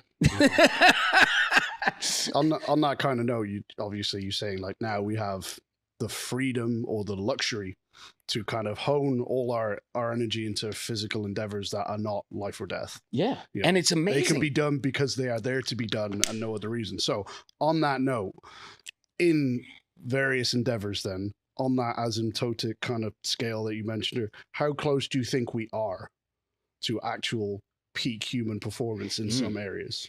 And in some areas we're... So like 9:58, I right. believe is the current world record, yes, right? It is. Or the world record marathon. Like, how close do you think we are? I think we're getting close. Do you think we're close to maxing out the system? Yes, I do. I think we're close to maxing out the system in terms of the performance gains for 958. You're not going to get to 658. You're just never going to get there. And you guys aren't going to be squatting 3,000 pounds. Like, you're just not going to get there. Right. You know? I wonder though, because I mean, 30 years ago, they were saying you're just not going to be squatting 1,000 pounds. Yeah, that's true. And people that's are. true. Yeah. But know, I do think, see, the way I look at it is, if my goal is external, I'm limited by orders of magnitude. So if I bench 100, I'm not going to bench 1,000. I'm sure as shit not going to bench 10,000, right? So the order of magnitude of the 10, the jump in 10.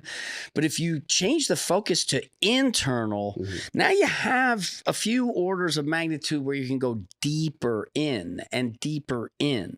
And one of the things that I tell our attendees at our rotational movement training specialist course, that I say, your expectation is you should be stronger next week than you were from having done this course, because you're going to be tapping into the lower lat like you've never tapped in before.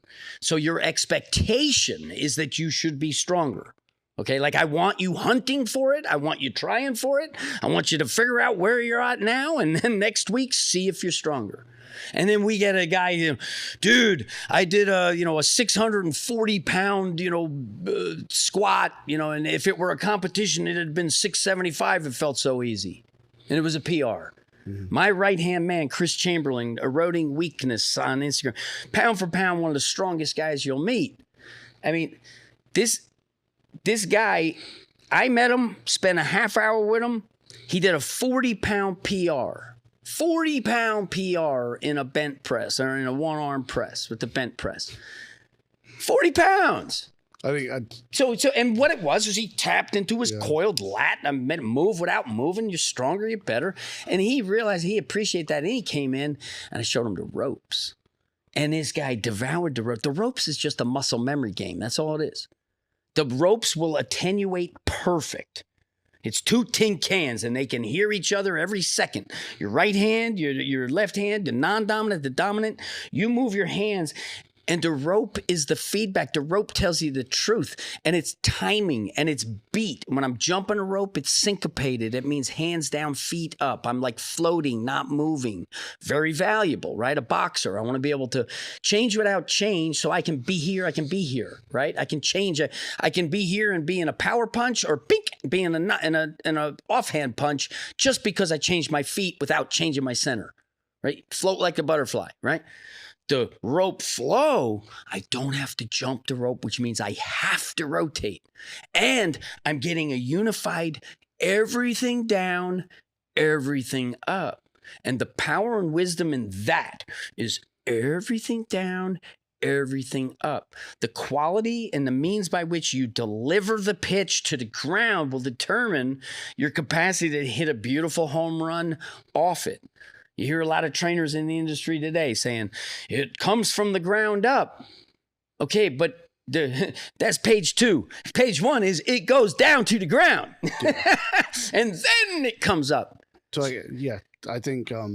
But we're coming close to, on certain things, I think we're coming close. And on certain other things, we're going to reach sort of like that wormhole of like, holy shit, there's a new way to do this that gives you a big boost. And then we come up against it. Yeah. But, kind of going with that trend, what you were talking about there in terms of, adding 40 pounds to that guy's bench press, which I don't think most people will quite understand how big a fucking deal that is. But, when we look now at let's say the Gen Pop, meathead population, whatever we want to call them, right? What do you think are the biggest benefits that they can get from the type of training that you do? Because I think people have maybe a misconception with, let's call it functional training, because people understand the terminology. I'm sure you hate it, but you get me.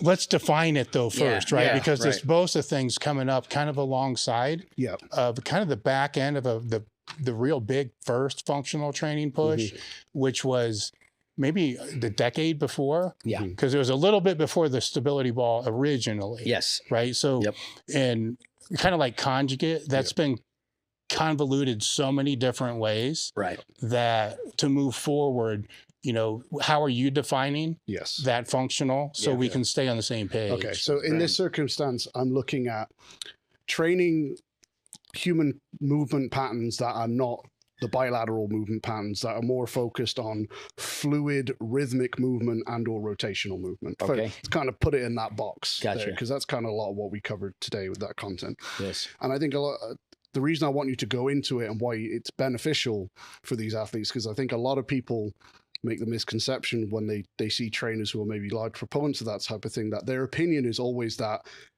they see it as it's a one or the other. They're like, if you do this stuff, you don't squat heavy. No, I know. You don't deadlift heavy. You just do ropes and you do, and you know, that's why when we were doing that content earlier, it was awesome to hear you like, I want my guys strong, because the stronger they are, the bigger their threshold is. Yes. And then what we do is we have a bigger engine and a faster car to fine tune.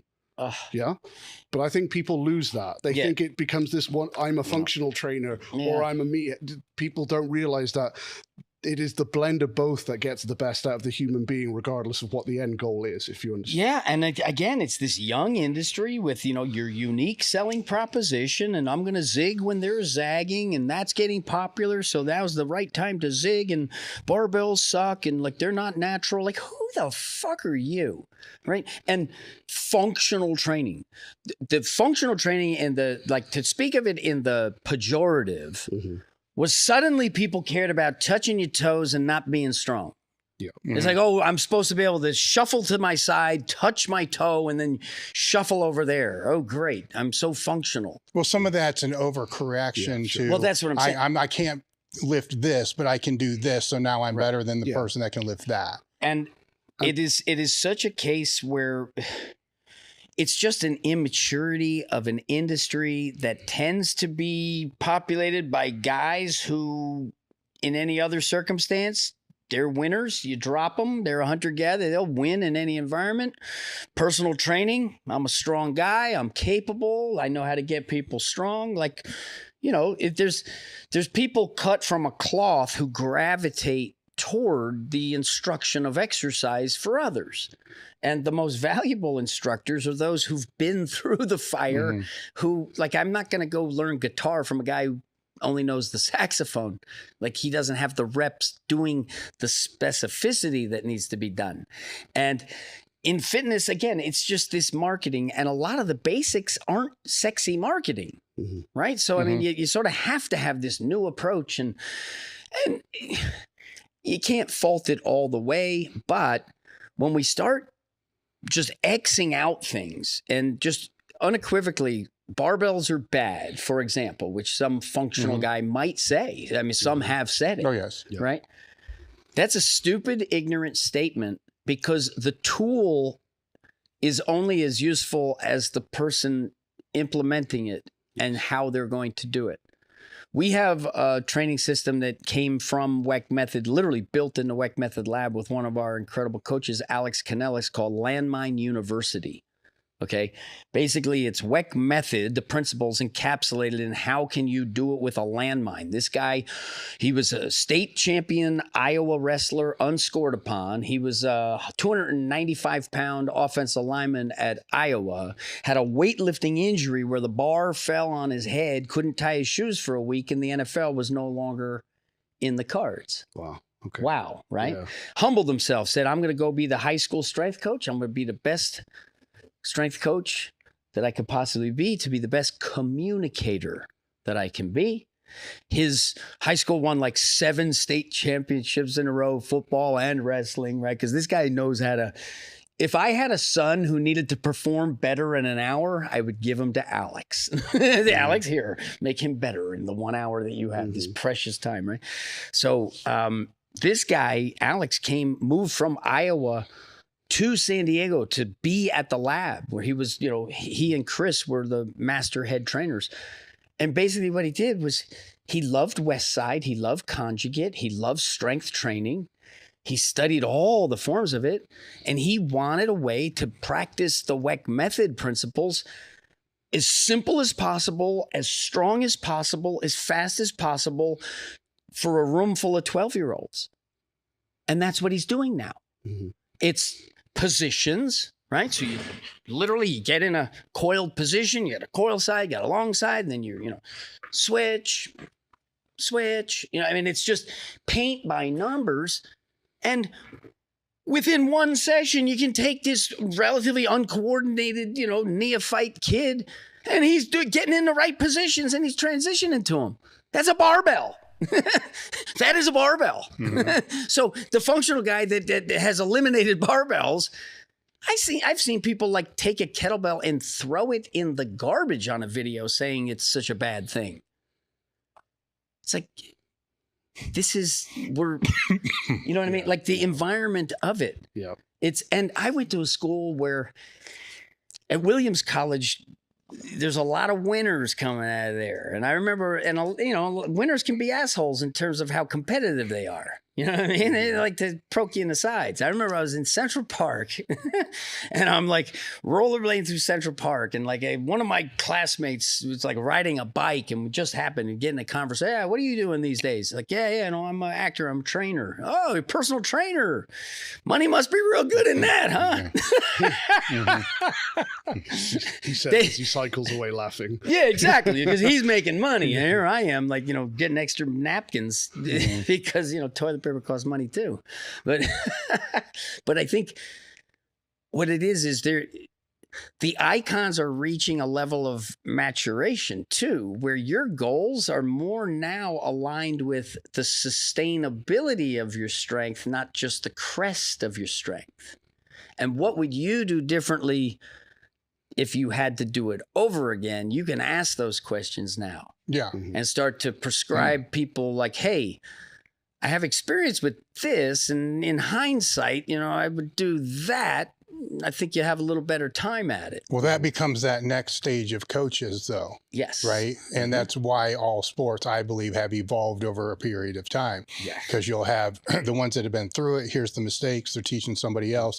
20 years later, they haven't made those mistakes, but they've made different mistakes that the first person didn't have the time to do because they were too fucked up by the time they got through their original mistakes. Yep. So that advancement just continues, as long as there's some controlling of, and this is kind of where science would come in, right? There's some controlling of the quantifiable metrics to know if it's moving in the right direction or not, to where some of the issues with the functional, to get to the more whack functional stuff, is how's it quantified? Yes, very difficult to do. Right. So how do you know this is better and it wasn't just skill acquisition? You learned how to jump a rope or you learned how to swing a rope. There's skill acquisition. Yes. Past that, how's that quantifiable to be able to either know to keep it in the training, to remove it from the training, because you can't just keep putting things in. Yes.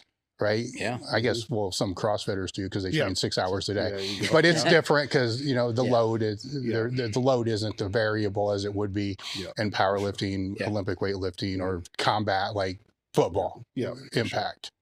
So that would be the question is, where's the quantifiability in, say, the ropes or the BOSU ball and stuff like that? Well, what's nice about that is because I ultimately am information, not products, and the fundamental products are sticks, stones, and ropes. They're not branded, I own them property, right? The fundamentals are what they are. And what I would say is that by investing in the positions and then the transitions, now I can actually become stronger at the things that already exist where you are quantifying them, like your squat or your deadlift or whatever. If I can give you better numbers on your deadlift, objectively, and then subjectively, you could say, my back doesn't hurt as much after I pulled even more weight and I'm clocking faster 40s and shuttles. Well, then that's not 100% objective, is it? Because, does it correlate or did it cause or blah, blah, blah. At that point, you just need enough data to show it's a trend, really. Well, the programming question becomes then how, if you're to lay it out in a phasic structure, like how long can you move away from it before there is a detraining effect that's going to happen? I can tell you, So basically the way we do it for our coaches is what we're saying is we do what you do, and we're going to Weck Methodize it by saying we're doing a 4-to-1 ratio of rotation to bilateral. And so the way we define it is, let's say it's some, lunging pattern or whatever, a squatting, lunging type pattern.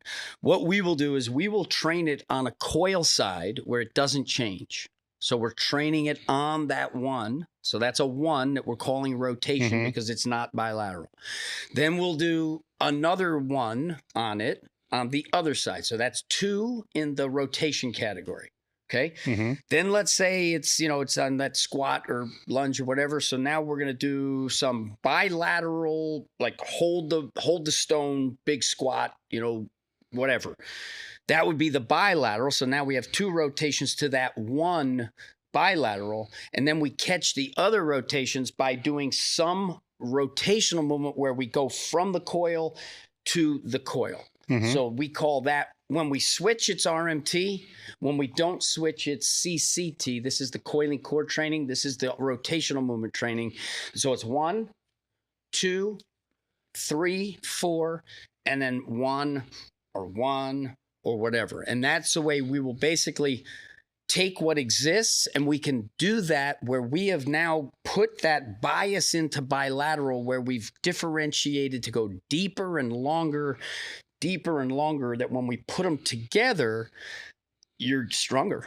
All right. So now once that movement pattern is ingrained, right? Then what's the benefit of doing more, right? Especially say it's a power lifter peaking for, a meet, whatever it is. So they get into the peaking phase, things come out just because of recoverabilities and so forth. Or if it's a blocked structured periodized program, you may have explosive strength in one block. The next block is not that, because the explosive strength will still carry through for maybe 3 or 4 weeks. So you can kind of abandon it, not lose the skill acquisition, then put it back in again. Right. So once those, because you go through a stage of like shit, suck, good, great, right? So, right. So if you just start doing this stuff, you're going to go from shit to suck pretty quick, right? And then you're going to go from suck to good in a certain period of time. Then it becomes questionable. Do you need to be great at doing that if that's not what your output is, what the sport is? Because those sport specific skills are more important. Football players still have to play football. They still have to do their skills. Correct. So once that is acquired, then if it's abandoned, how long will that stick before it needs to be re-implemented again if you're using a block type method? What I'm looking for is I'm looking for permanent change in behavior so that you're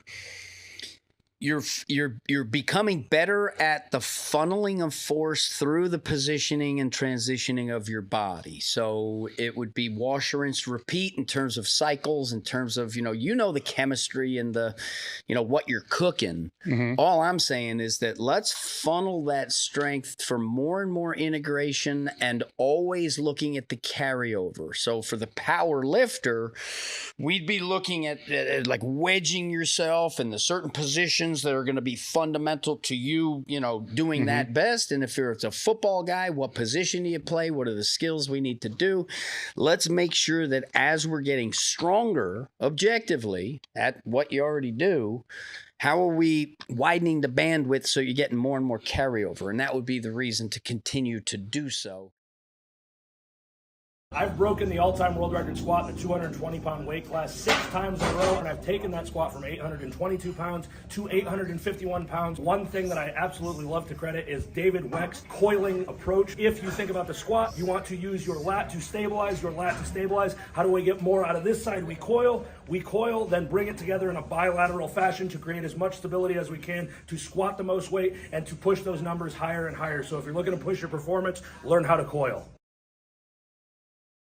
I think most of us would agree that getting a coach is a great step forward that an athlete can make to make greater progress. What if you had a whole bunch of coaches and a whole bunch of driven elite level athletes and like-minded people all in your corner trying to make you better? That's exactly what you're going to get with the Table Talk Discord crew. Would I join again? Absolutely. And I will continue to be a member of the Discord group as long as it's active. I've been a big fan of Table Talk over the last couple of years. It's one of my top podcasts that I listen to. So once Dave Tate announced that there would be a Discord crew, it was a no-brainer for me to join. It's been overwhelmingly positive experience. One of the biggest benefits of being in the Discord crew, form checks. I work out in my garage by myself. I don't have people to cue me, to correct me, to coach me, anything like that. So being able to hop on the Discord, post my videos, and having elite top level powerlifters and coaches able to give me real-time feedback that, hey man, you need to tweak this, you need to work on this,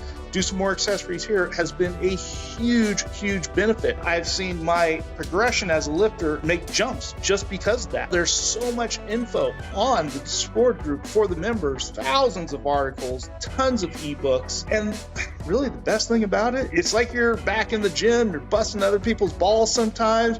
At the same time, you're getting really good information. It's been a blessing for me this last year, and I really recommend it. But you would still follow whatever, chemistry, how you're going to cook it, stir fry, bake, or whatever you're doing. You still do all those things.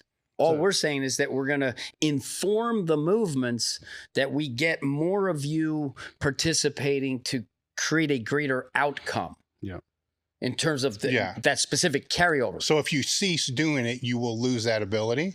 You'll lose the troops who can do it, but you won't lose the commander who could organize those troops. Yeah, I'm trying to equate this to like riding a bike. Yeah. You learn how to ride a bike, you don't have to ride the bike. You go back, you can ride the bike. You won't pedal uphill as fast, but you can still ride the bike. Yes, right? So you stop doing it, and now you're not going to clock as fast a mile on the bike, but you can get on that bike anytime you want and just ride without any problem. But see, that's what I want. That's what I want. But we'll pull the cyclists off the bike during certain phases to get them maximally stronger, right? Because to do both at the same time is going to be counterproductive. At some point, you got to pick which way you're going to go. So, if you're going to pay Peter, well, Paul, like, endurance, power, those type of things where it's like, okay, dude, if we get you stronger over there, you're not going to be as fast on the bike because now you're serving that master. And we need what I like to do is I like to understand, like, okay, what's already strong in my body when I'm relaxed? My bones. The bones are strong, right? So to the extent that I can harness the power of the longitudinal bone axis, he's so fucking strong. If I could send force through long bone and then just funnel it down to the ground, and I have the skeletal integrity, well, now I'm gonna start wrapping that skeleton in the muscles and the fascia and stuff. But I got the line, and that, like, I can throw a hard punch. I can hit a baseball and send that fucking thing because I can take all my weight and I can organize it right where it needs to be, and then I got the boom. Like there's a down up in everything. Yeah. Because it's all timed. If you think about gravity is where and when. So it's coming down here and there's a constant rate of acceleration. So I'm either wedged and rooted and right now ready, where the down and the up are, they're happening here, but it's the same time. Okay. When you connect to root, it's like time stops. There is no future. There is no past. It's now. The root is now, and you have the capacity to be useful functionally moving, or you don't. If I don't have root and I can't access root, I don't got nothing. And that's what's been severed in the strength training by conflating this sagittalitis, like where I can measure it and where I can. If I want to make my hormones squeeze out every last drip of growth factor, well, bilaterally pile that shit on and try to fucking implode me. It's pressure management. That's what strength is. It's pressure. That's all it is.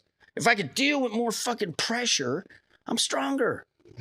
So in the scenario here with a lot of the movements you're talking about, do you think then a better approach for most people would be to do some kind of initial investment period? Because, at first, like Dave said, you got to go from like suck to not so good, whatever. Yeah.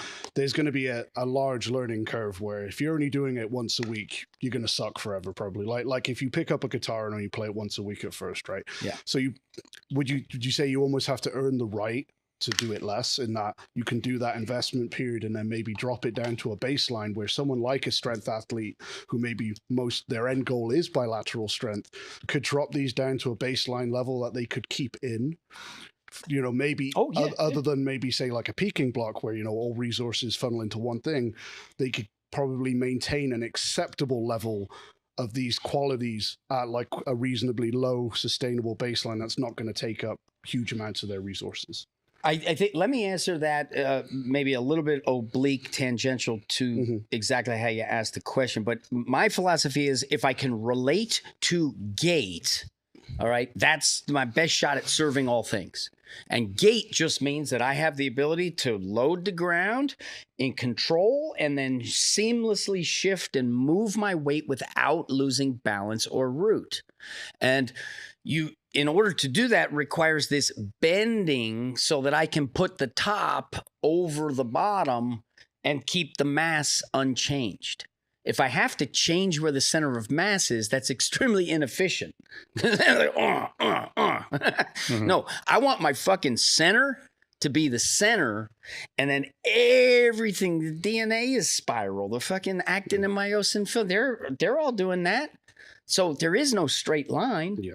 So it's basically, how can I get that current and understand, oh, that's on that side. I'm actually much stronger when I can differentiate. Like you were saying, if you got to push a car, right, you're going to get into it. There's a handedness to it that's stronger than just that. Right. And so if I get that and then I get that and I just tack it back and forth and then I fortify the middle, and then the positive reward for if I can move more weight and the experience feels less taxing on me. That's a profound difference. Chris Chamberlain deadlifted on a whatever, you know, the trap bar deadlift. He did 600-pound pull standing on the BOSU Elite. So we raised the plates so that it was as if it were on the ground. He's on the BOSU dome and he pulled 600 pounds, okay? When he dropped the weight, he got off and he moved with like speed and he just goes, fuck yeah. It wasn't 600 pounds, drop it, the blood goes, you know, back into my head, like, whoa. It was this authority of like, I just pulled on that pressurized elastic. And so now that like coursing through me, I just pulled that weight and dropped it. It was like he was ready to go jump higher. It wasn't so much the exhausting of that. And it was very safe and very set up. And I'm not saying go, you know, deadlift on BOSU balls. The point is it wasn't some fucking circus trick and it wasn't stupid. Yeah. And if you want to find out, come fuck with Chris, right? Come fuck with him. Or let us fuck with you and I guarantee you're stronger. That's, you know, let me pull a couple levers on you. Let's see. Let's make you stronger. Ooh. And if you can tap into that lower lat, that lumbodorsal fascia, it's a nexus point. What I discovered a long time back, and this was back from all that crazy shit walking in circles, because defending your flank is the most important thing that you can do. If you're out on the plains and there's some coyotes or whatever, they want to clip your Achilles, okay? And they know how to do it so that they can clip your neck. And if they don't get your Achilles and you have a stick, well, guess what? You get to go home. So you need to be able to run that way whilst stabbing that way. And it's as simple as I coil, I differentiate, and I can go 100% right there, keep him off, and I'm running fast that way. Okay. And it just makes sense. So I don't have time to twist and take a long time. I need to, boom, verticalize. I want to get the flank. I get the flank. I'm there now, as opposed to, oh, I never got there. If you're wrestling and the guy's got your back, if you're going to switch on the wrestler, you have to drill down with the supination, turn the corner, and get you 2 points on the reversal. I can't reverse by twisting. Yeah. So this idea of the verticalization is where Functionally, you have more capacity to move stronger, smarter, better, more successful. And from a strength training development side, if I differentiate and I go to the depths of one side, I can't go to those depths unless I go one side at a time. And it's a lot easier to go somewhere when you've been there. So if I want to pack that back and I want to get, one fraction of 1 millimeter more packed that's going to result in 10 more pounds, well, I got 10 more pounds. Do you think also though, like the benefits of these movements, obviously, we're talking general lifting population now, and as you said, it's very sagittal plane dominant, bilateral dominant, et cetera, et cetera. Do you think even just from a injury prevention or toolbox point of view, some of the benefits that you would see in these individuals is just that they have the tolerance to exist outside neutral, because everything is always neutral or arched, right? You spend all that time creating force stability in that position, and invariably at some point a lift either goes slightly wrong or you got to tie your shoes. How many times have we all known like super strong guys injure themselves putting a sock on or something, right? Is that maybe because they've spent zero time in rotated states, in uneven states, and all that type of thing? Do you think that there's a benefit in terms of the type of training that you can kind of propose just in that alone that people would benefit from? No question about it. I think the more fluid force funnels to the floor through your fascia, the less restriction there is, the less reason for injury. Yes. All right. So I think that the fluidity and the root and the inefficiency is compensation, and compensation is distraction from the goal, and it's, pulling away resources, and you don't want it. I think that being said, if you're pushing the limits, you're going to get hurt, right? It's just the way it works. You do everything right, you're still going to get hurt. So you can't, but it's all odds. And what I saw was that in 2007, that's when the narrative was that, core stable meant stiff is stable. And then you saw non-contact injuries rising like crazy. And like NBA, Jeff Van Gundy on TV is going, what the hell is going on here? When I was coaching in the 80s, the game was tougher. They weren't treated as well, and they weren't getting hurt. Now these guys are coddled, they're training, and they're all falling down. Nothing happened. He fell down, he got hurt. And my feeling is that at game speed, it's all reflex and reaction. No thinking. It has to happen fast. And if I've spent 3 days a week getting real tense and uprooted, that's a neural engram that was counterproductive to what I got to do on a field. And I'm going to make an argument that you're stronger than you ever been. And you got this little glitchy reflex thing that, it certainly wasn't helpful. I don't know how much it hurt. But now these guys are dropping like flies. They're getting hurt. Well, let's look at the training. They've been instructed not to side bend. They've been told that that is weak. They've been told over and over that I need to do this. I know some athletes. I only work with athletes of choice. So, it could be anybody. And I'm fortunate that and I don't charge a lot of the athletes that I work with. I mean, my deal is, look, I get to talk to you. I never talk to your agent. Okay. And if it works, you tell the goddamn truth. Name, likeness, image, right? Otherwise, pay me now, right? But I don't know. I think I want to be positive, right? And I've been so sort of harped on the negative because I don't see action. Right? I see stasis. I see, okay, well, we don't need to address this. And so what I'm trying to do is I'm trying to put pressure, peer pressure on the industry to say, hey, guys, you're beating me up. You said I didn't know what I'm talking about. And now I'm saying that you guys made a fundamental mistake at the most basic level. And now we need to correct that. Yeah. And so it's me. I'm twisting the knife for sure because I'm hurt. And I'm a kid from New Jersey. If you hurt me and it wasn't fair, well, then I'm very angry. But ultimately what I want is I want to put down the arms. I want to shake hands and say, listen, let's compete. You know what I mean? Let's level it up. And now let's compete. Let's see. Okay. Take your athlete 6 weeks, give them to me 1 day. I'll make them faster than you made them. Right? And do the same. Take my guy and see if you can make them faster. How fast? So like if I was to say, for example, I was to go on your Instagram page right now, there's a coach on there whose name I can't remember. I'm sorry. He's got like long dreadlocks, for example, doing a load of really impressive like kettlebell flows and dumbbell flowing movements. Oh, Keanu. Yes. Yeah. So like if I was average Joe right now and I was like, okay, maybe there's something to this, maybe, I'm an intermediate powerlifter or strength athlete, or just, I want to be strong and be able to play with my kids better. What tools and exercises would be like your, say you could pick 3 or whatever that you could just give to that population that you think would bring the biggest return on investment for those people? If I gave you, just for exercise sake, if I gave you a kettlebell and a rubber band, you don't need more than that for just basics, because what you saw Keanu doing in that is basically he's doing the different rotational capacity. So he's doing a coiling core swing, right? So when I'm swinging in that coiling core, right, I'm training on that long side and the coiled side. And what we'll do on those swings as well is we'll Owen, can you pull that up? Yeah. Go to his Instagram. Oh, cool. Oh, yeah, for Keanu. Yeah. It's one of the posts that's not too many days. I think it was like yesterday. No, the kettlebell one was really the kettlebell one, it's a bunch of cards.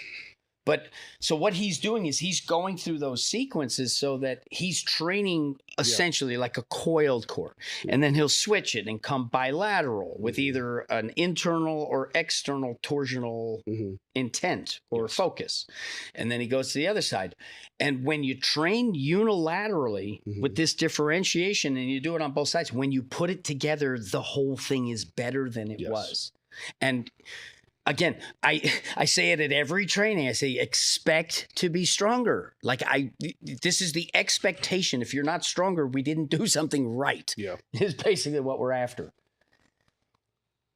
I do think that gets forgotten, right? You say to a lot of people just who lift in general, like, you realize that your ultimate force production is higher unilaterally. And they're kind of like, what? And you're like, just think about it. Yeah. Like, even if you go, I think it's right there. Is that it? This one? Yeah, that one. That one right there. That's it right there. There you go. So this is like a... So you see the differentiation, the long side, the coil side. See how precise it is? So right there, he is getting, his head is on the outside of that foot, but he has 100% root through that left leg of his that is perfect root. So he gets the benefit of the long side and the coil side. He gets to change those and get all of that distance and movement without having to even move, right? Yeah. So it's like, oh, wow. If he wanted to use that left arm of his and then whoop, come over to and then weight his right leg, that left arm's going to be winding up from, from wherever it wants to be most powerful. All right, go to the next slide. So this would be RMT. So each rep he's changing. So that what we're seeing right there would represent 3 in our rotational scheme, because he did the 1 on that side. And now he did the 1, 2 alternating sides. So if he went to just a bilateral swing now. Go to the next slide. So now you could call that bilateral. You could call it unilateral, depending upon, single arm. It's kind of a hybrid, really. Yeah, it's like a hybrid. But let's just call it bilateral because he's going in the middle, more conventional. All right, next one. Now, this looks very much like Landmine University, where you see how you get that long and low to coiled and high, long and low, coiled and high. And you see how the elbows are blading, the elbow high, the elbow low, elbow high, elbow low. We call that steering. That's a far steer and near steer. He's taking his left arm and he's steering it far. So the elbow comes long and far. And basically, if you were to hit on his elbow, you're hitting the floor. When he brings that elbow up, it's linked. It's right to his hip. It's right to his heels. But that elbow position, I'm presuming, is because that's going to lengthen this side, right? Correct. And that elbow down is going to shorten. Correct. On this side. And you can't shorten as far without lengthening the other side. So this stems from brachiation a long, long time ago, because arboreal locomotion was once more normal than the ground for, the hominins or whatever. But when I'm hanging from a branch, the longest, most relaxed position I can be hanging from a branch is my hand will be over my opposite foot. So if I'm to hang and just let air, no muscular shortening, just all connective tissue hanging, it would be hand over foot is the natural alignment. That's the longest that I can be. And then another interesting thing, we're talking about range of motion and range of rotation. So range of motion, that which is useful in the outside world, if I reach like this, I will reach my end range of motion. That is shorter internally than maximum range of rotation as a spiral that comes in on itself. Now my finger is more stretch integrated. There's no slack from my finger to my hip here. Internally, that's as long as it could possibly be. So that means if this drops, that's in motion. Yeah. And I have this, I can unspool that thing. So in a very small space, I can create bam, bam, I can create tremendous power and rotation.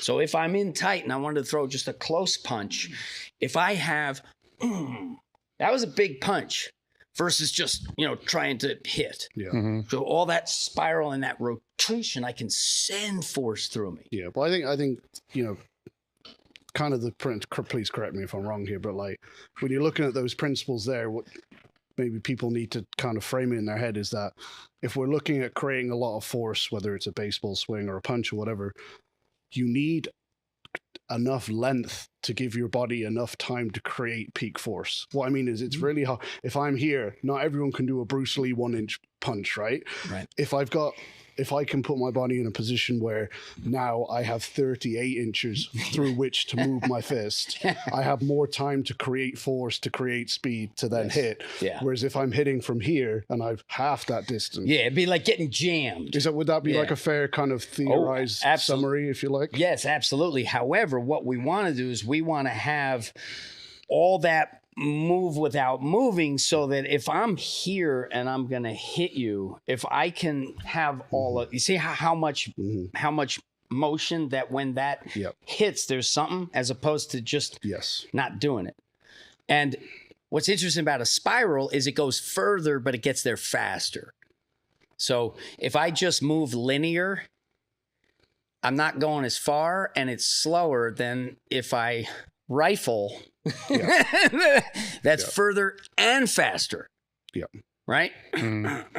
Versus now I want to be able to do both. I might shovel punch, right? Yeah. But I might also want to get a longer, faster one. Yeah. Right? So it really is about body weight. Yeah. Right? All you have at your disposal is your body weight. So because of that, bigger is better. Unless you're a horse jockey. Right. Yeah. So bigger is better, stronger is better, faster is better. These are statements that they're pretty much, they just are. Yeah. Right. All things equal, bigger is better. Yeah. But I just now, not for survival, mainly necessarily because maybe you need more calories, and in the calorie deficient time or whatever, the weaker one was more fit to survive than the stronger one. You know what I mean? So you apply circumstances. Yeah. Sickle cell anemia can help you not get malaria. Great. Aren't you glad you're sick? Right. So,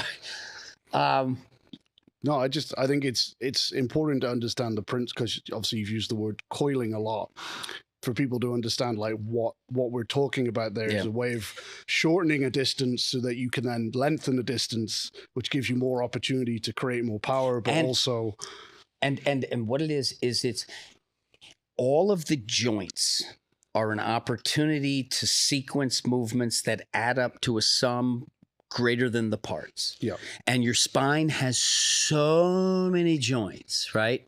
You want that spine articulating so perfect that each little calculus is so absolute perfect that there's no pain in your shoulder when your arm's going 100 miles an hour like that, because all these articulations in there were all coordinated with the articulations here. And then at the moment of launch, my wrist and my shoulder, they knew that if my wrist and my shoulder don't coordinate, oh, I hurt my shoulder. But if I know how to make them go together, there's no pain. The force went through. It didn't get stuck. Right? If the force gets stuck, it's just not fun. It hurts. I was up at a seminar last weekend, Feed the Cats. There's this coach from Illinois. His name's Tony Holler. He's in the real world, and he's been coaching. He's like 65 years old. He's been coaching high school track forever, and he's one of the great ones. He doesn't restrict his athletes. They all run like cats, and he knows exactly the dosage. So he's like you in terms of the chemistry and the cooking, and he knows how to make cats happy and healthy. And healthy doesn't mean you ain't sick. It means that you're ready to run fast, okay? So I went to his thing and we're working with him because, you know, this is now the coalescence time where we're going to make some rapid changes to everyone, right? And it's going to be fun. But I get up there and it was a friendly audience. They all know my work. They all like me. They're asking me questions. And then I'm starting to telling them about what the fundamentals of a club are and being under and over. And, you know, fundamental strength is efficiency without it's effortless power, and then you add effort. So then I'm starting to talk about head over foot and running with balance. And then, you know, oh yeah, you know, you don't want to run all straight and stiff. And so I start goofing off and hamming it up, and I'm running across this gym straight, and I'm putting it on, and I'm acting like a jerk, and I fucking pop my hamstring. And Chris, I come home, and Chris is like, dude, that's what happens when you demonstrate wrong. It's like, Alex got hurt, I got hurt. If you demonstrate, like, here's what you don't want to do. I'm not demoing those anymore, because what happened was I've been spending so much time in the baseball world where I'm throwing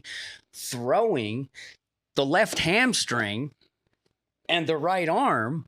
You're decelerating with that hamstring all the time. So if you're going to create a little, you know, a pre-stress that could result in the pulled hamstring, throwing might do it.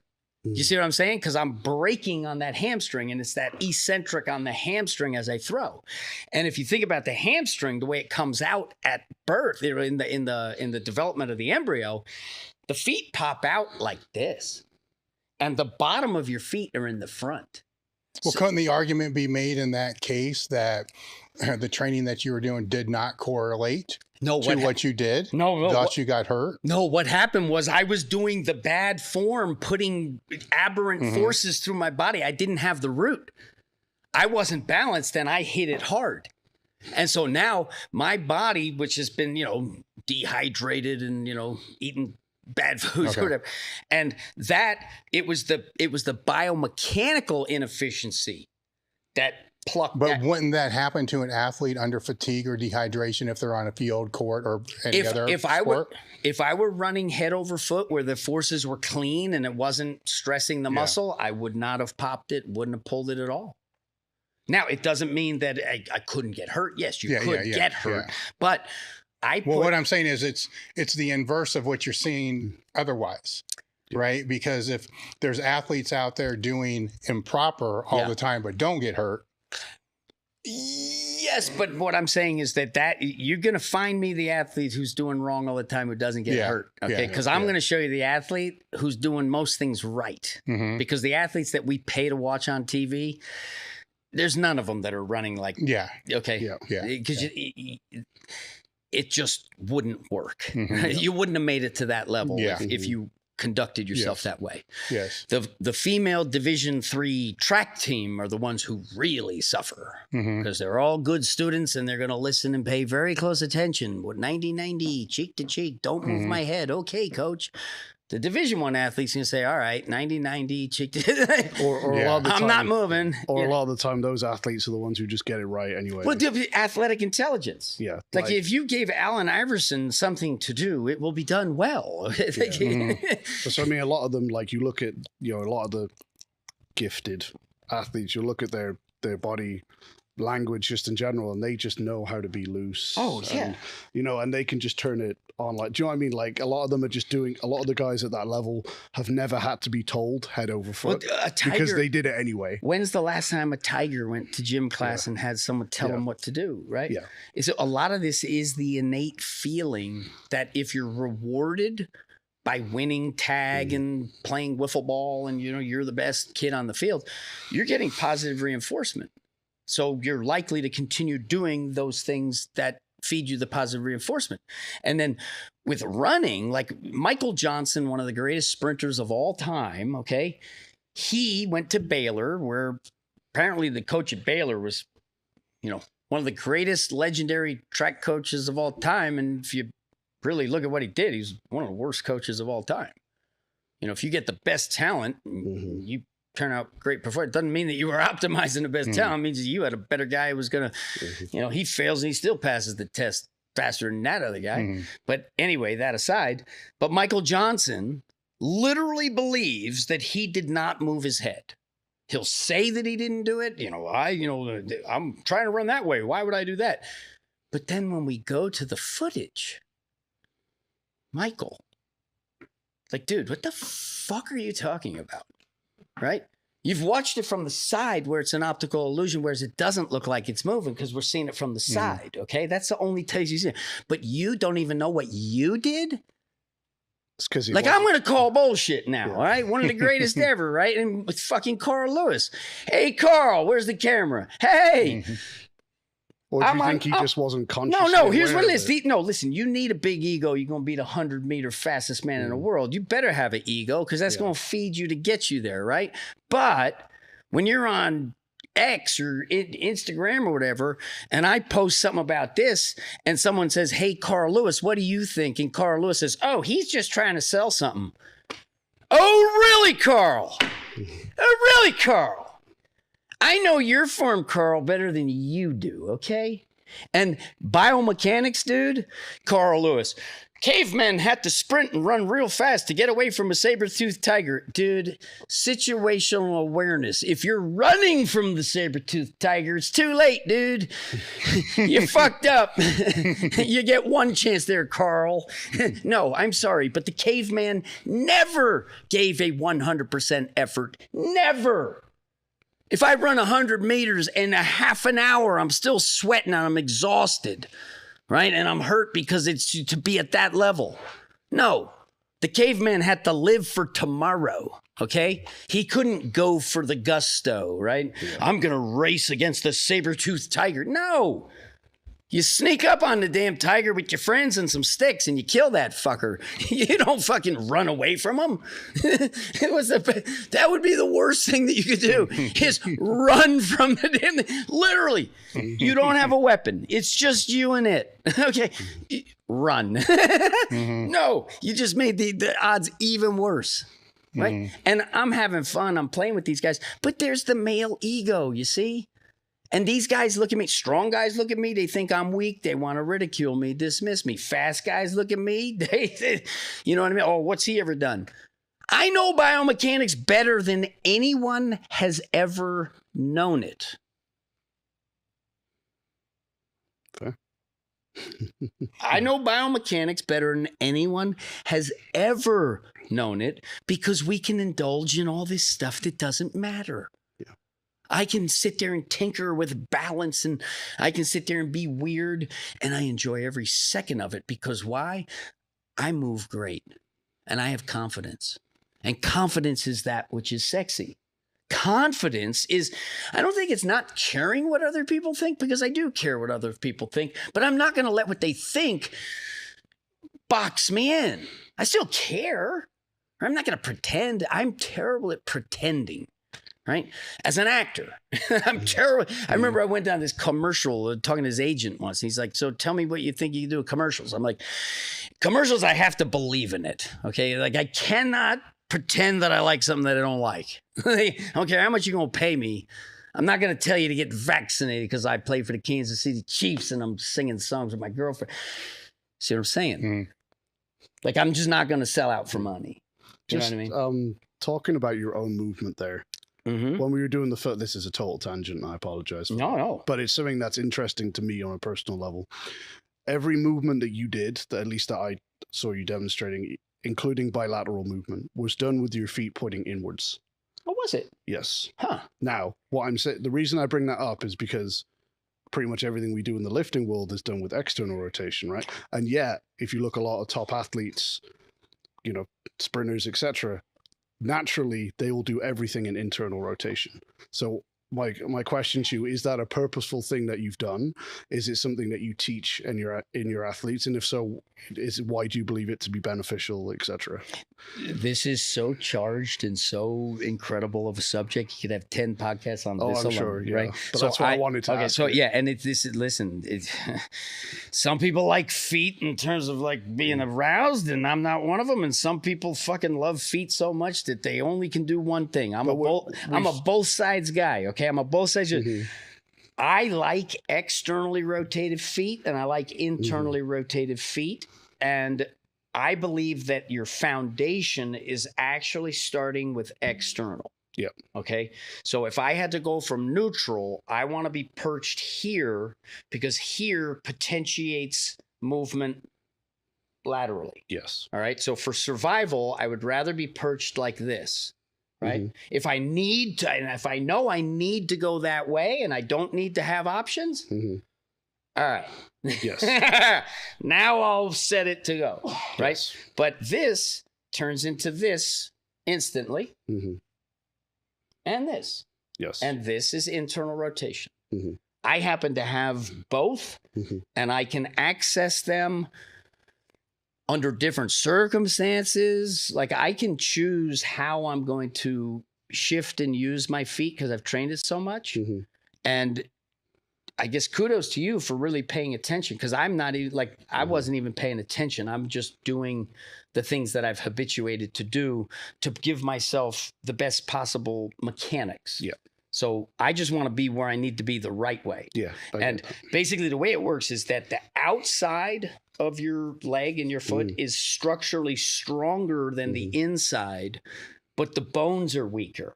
So the big toe and the first metatarsal, that's like the second story, and that routes into the talus, whereas the fifth and the fourth go to the calcaneus, the heel bone, and these guys float on top. These are little bones, and these are big bones. Yes. And this will be the initiation. The outside will set up what you're going to do on the inside. Right. So if you go inside too early, you lack the structural integrity of the outside that has all that like connective, bowy, springy stuff. And so it really is about using both. Yeah. And even a pigeon leg person or pigeon toed person at running at top speed, they will not run pigeon. You will turn out externally at your top speed. It's just what you have to do. Yeah. Okay. And the key on it is you don't want to waddle. If you're recovering on the outside like this, it's a lot stress on the adductor and it's slow. Yes. Right. So basically it's a figure eight where you'll land here, you'll come through, and then internal rotation of the femur will give you longer exit and then a faster pull through the center. So it's actually a figure eight. And the adductors, we do an exercise on the BOSU ball. It's a priming one where we'll set up and you're squeezing the dome, trying to pop the dome, and you're not going after depth. So 90 degrees at your knee is fine. Right? 90 at the hip, 90 at the knee. And we're taking elastic from underneath the BOSU ball and we're pulling up the elastic and driving the elastic out and then crushing in, trying to pop the BOSU ball here.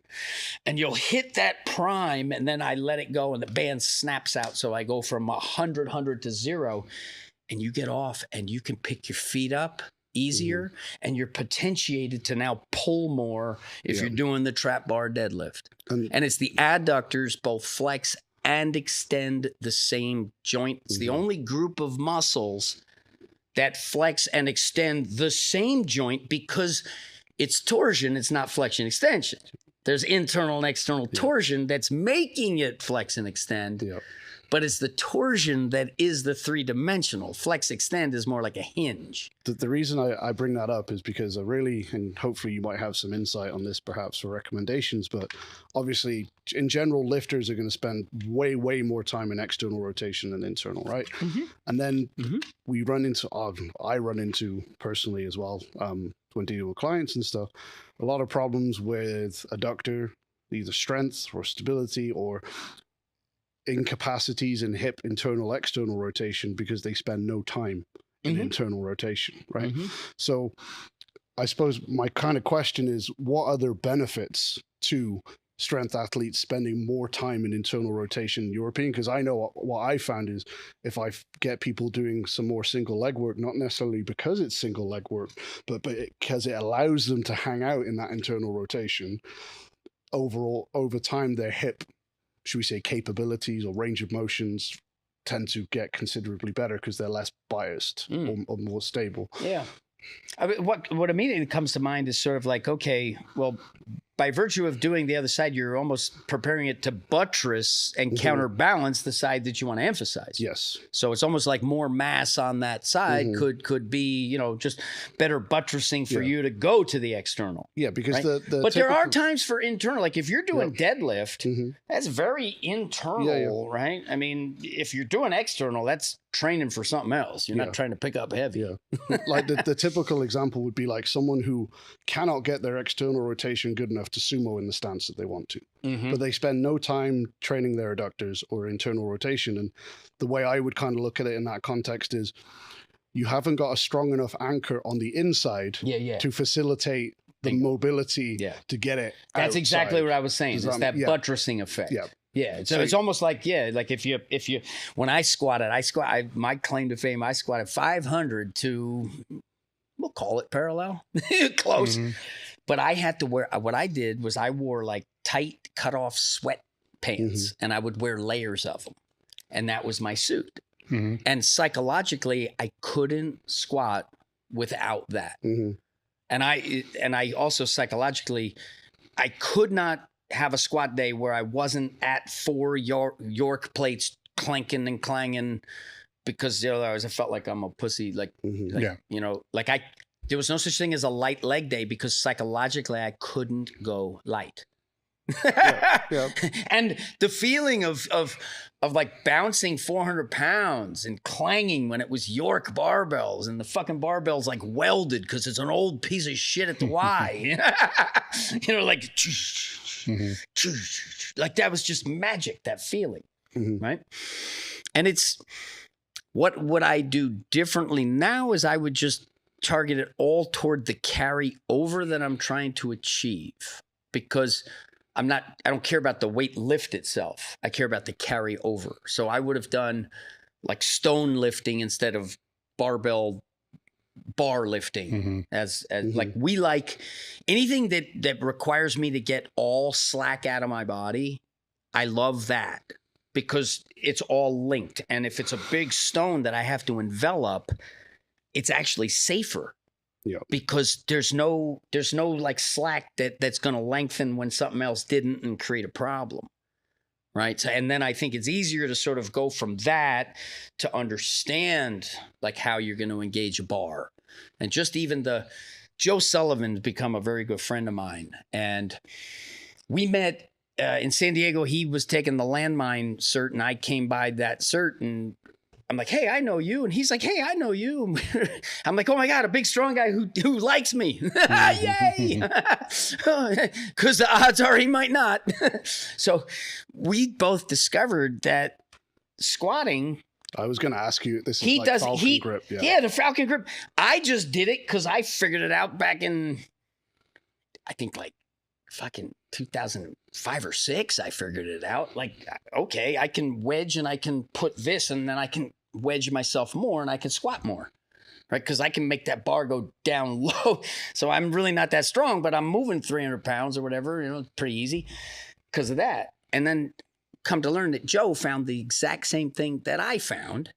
And then since meeting me and Alex, Joe has broke the record like 4 more times, and he uses a coiling cue. And Brittany, his or what's it? How do I say her name? Brianna. Sorry, Brianna.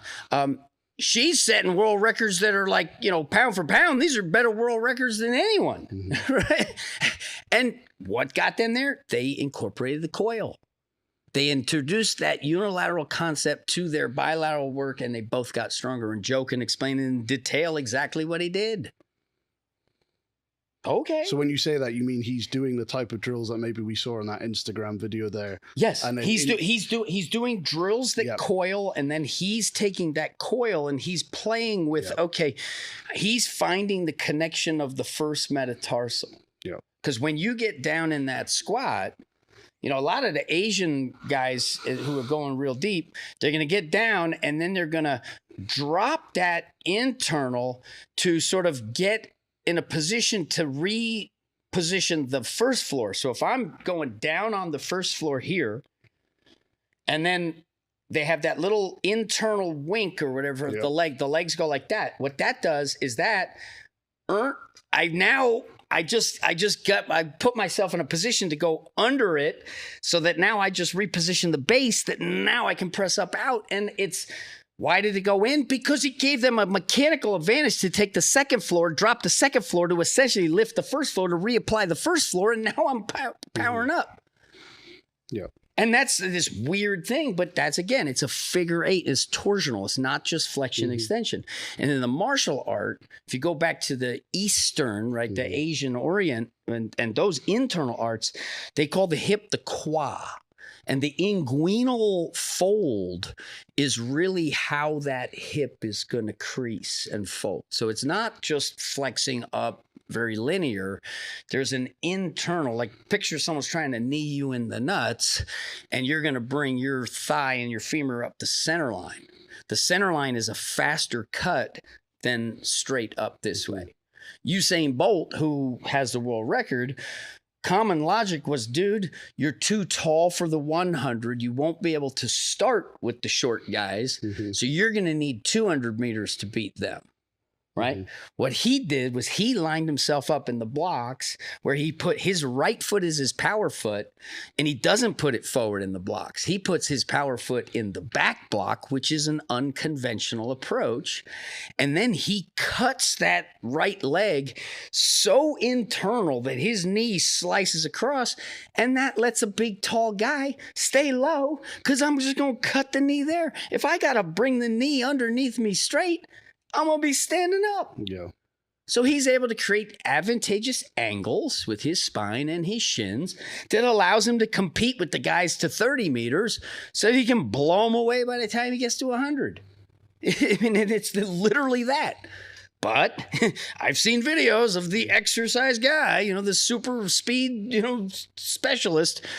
Do you see the way his leg is cutting across? It's pointed in that other guy's lane. Like, he'll be faster if he can make it go straight. You want to go straight?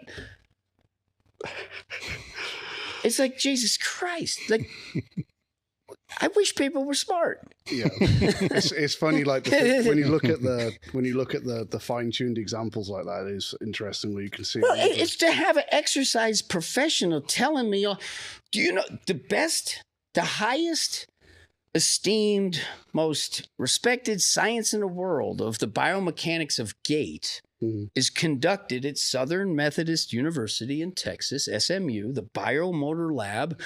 They've got a treadmill that's 500,000, a million, I don't know, goes like 100 miles an hour for some reason. But they study, all their gait study, they study on a treadmill. That's fundamentally different than the ground. Yeah, that's fair. If I lean and lift, I can do a treadmill. I'm not propelling myself. Yeah. I'm leaning and I'm lifting, I'm balancing. Well, the treadmill's kicking your foot back too, which is kind of doing the work of the hamstring. You're just falling repeatedly. Listen, it's extremely similar, right?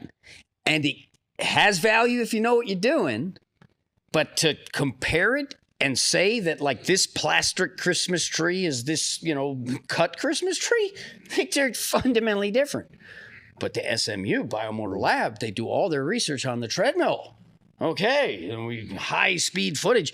They never look at it from the front, from the front is the only way you can ascertain if locomotion is balanced. You cannot ascertain it from the side. Can't be done. All right, and you're hearing it from the guy who found it and distilled it and defined it. Head over your fucking foot. Be there when you get there. Put some swag into your fucking confident walk. Don't be this little nerd who's too afraid to be you. That's what's happening is people are so afraid. I was afraid, right? Everybody's afraid. We're all putting on, listen, if I have egg on my face, I'm going to wipe it off, right? Oh, I don't care. Yes, you do. Did you look in the mirror? Did you comb your hair? You care, motherfucker. Right? Of course we care. But we should care about different things now. We're getting older now. We don't need to care about what we used to care about. We can care about how well we're teaching others to live it, learn it, and pass it on. So where have been some of the things that you've gone wrong? Gone wrong? Well, I mean, I've done tests where I have nerve damage in my foot because, can't be on the metatarsal the way that a cat can. And you jumped up the stairs and you created a little issue that it took you 6 years to, you still deal with it sometimes. So I've made mistakes that I've personally had cost in. Some mistakes are, I don't know, in my delivery and presentation and personal interaction. I mean, I have lots of shortcomings that way. I think, I think what I've done to the extent, because before you knew who I was on the internet being a complete ass, like challenging people. I would look right at the camera. I'd be like, you motherfuckers. T-Nation did, something beating up the bomb. Like, you motherfuckers, come here. And where did that get you? Well, it got me a lot of attention, and it got me a group of the wrong kind of followers. Yeah, but it gets the people who like that bullshit. Yeah. Right. And so in my first wave, I had a bunch of people who come in and they want a cult leader. They want to look at you in the eye and do that and shit. Show us the way. Yeah, they want that. They want that. And so what happened, fortunately for me, is that, in the functional world, there's some people who we compete to. There's people who take my ideas, rebrand them and steal them, whatever. One of them recruited a lot of those kind of coaches, recruited them away from me, telling them that I didn't know what I'm doing, that they know better. And it was wonderful because all that element, the agitator who just wants to make problems, he's not trying to solve nothing. I have no interest in that. Mm-hmm. I would never pick on someone weaker than me, and I'm only going to be an asshole if you draw first blood. Yeah. Right. So but I'm the guy who's like, I didn't assert myself at first, and now it's this, and now it's this, and fuck you! As opposed to, excuse me, you're trying to take my armrest. So by the time he's got it, I'm like, fuck. So would you say in that scenario, you kind of found that maybe like attracts like? Well, I think, yeah, definitely. So but me being an asshole was strategic in the sense that, if I make a big enough stink and I put all my chips in on the table that I said head over foot first, right? There's profit and prophecy. And if head over foot is what it is, I've peed on every fucking hydrant on the planet and the moon and Mars. There's nobody in this industry who can take what I did and say it's theirs. Yeah. There's something called battling ropes that John Brookfield created. And there you can go battle rope, you can go battle, you can go undulate rope. You find me the next guy who's doing that. And he had no idea who John Brookfield is, because it was just taken and marketed as their own, right? That's just the way things work, right? It's already the guys who teach all this core bracing stuff. You watch a video, all right, guys, I want you to, reach overhead and side bend now. Last year we weren't supposed to do that. Now you're supposed to, but why are you wasting your time? Why don't you fucking do the best way? And I'm competitive. And when you know. And if you know that when you know, you could take this cut in half ball thing, you show it to someone, it's like, go to med school, dude. You ain't going to make nothing on that. Oh, yes, I am. Because I knew. I know even more that head over foot is balanced locomotion. I know that. And I'm so grateful that I got to find it, because what it allows me to do is engage in the business model. When I started my company, I didn't even know how to start a company. I didn't know that people make businesses and sell them and stuff. I was a neophyte. I didn't care. I was playing football, living, just not thinking about how cunning and how can I, add up the most dollars at the end of this game. I was living life with passion, right? And so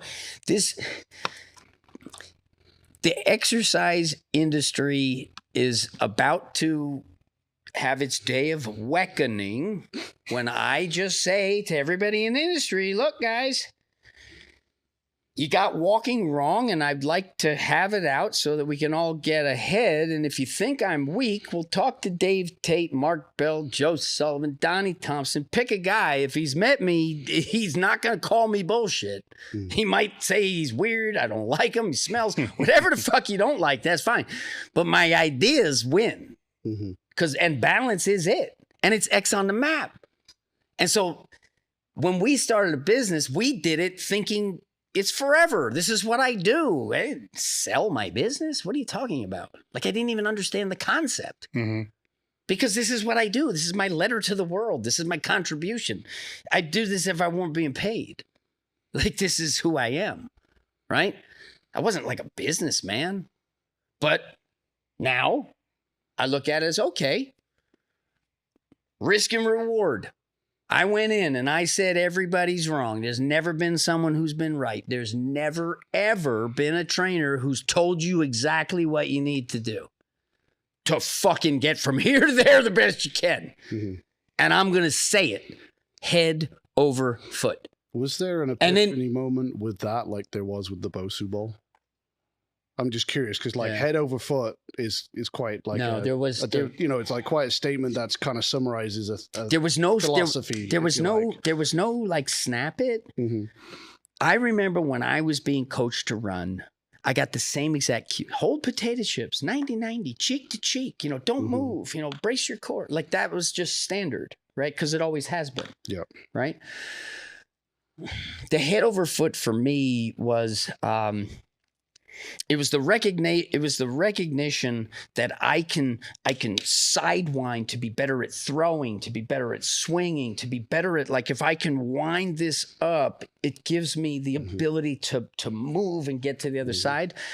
And so before I even just got it to walking, I was like, no, I need my body to be capable of rotating with this much power and range, where I go from 100% power to 100% power. Nothing was stuck and it all went. And then I guess just coming to head over foot was like, holy fuck, it is this simple. It literally is this simple. I remember when I was the guy who had to give you the whole background of first the earth cooled and the dinosaurs walked and blah, blah, blah. And your hip does this. No, you're teaching a fucking running clinic. You know what I mean? Like, why are you telling everybody what adductors do? They don't care about that. They're not going to remember it, and it did nothing. I once saw the running systems. I once saw this video online. This guy was going to coach someone to run. They spent more than 2 minutes where the guy stood there, and the guy, like, moved that guy around to, okay, we're not quite ready to run.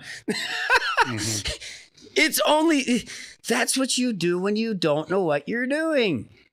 Do you remember the first time you ever gave some seminar or something and you're all worried and like, oh, okay, well, at this time I'm going to, oh, fuck, like, okay, and I'm going to have this half hour. Like, you're trying to fill the fucking clock with useful shit. And you're not just scared like, okay, the problem is, it's not filling space. That's not a problem. The problem is, how do I give them the fucking essence without overwhelming them? But let's get to the chase.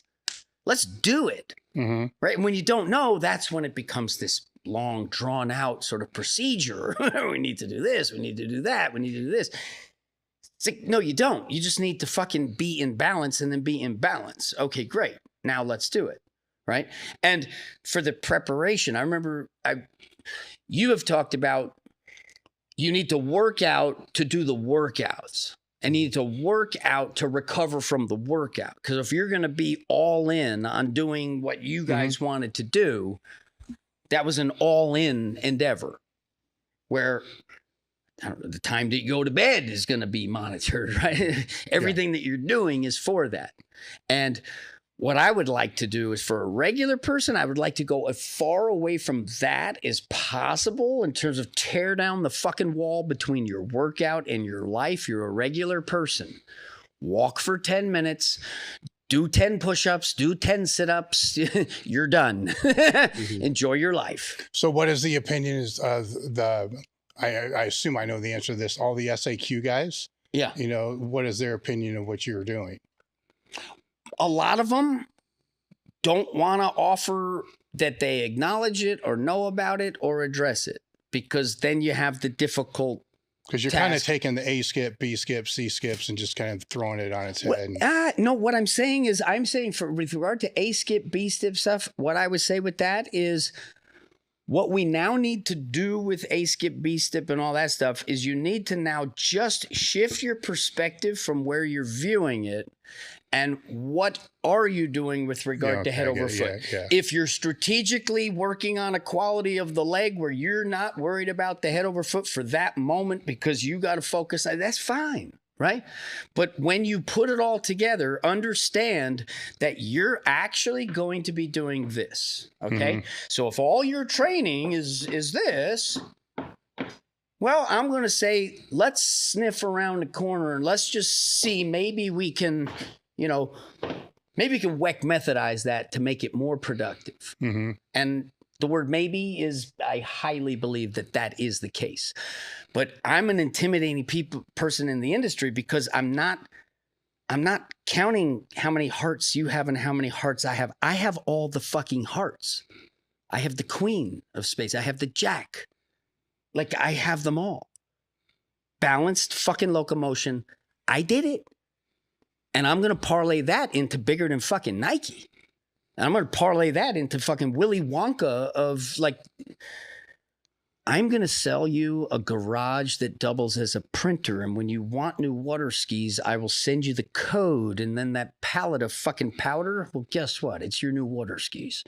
Like, Amazon, fuck you, Jeff.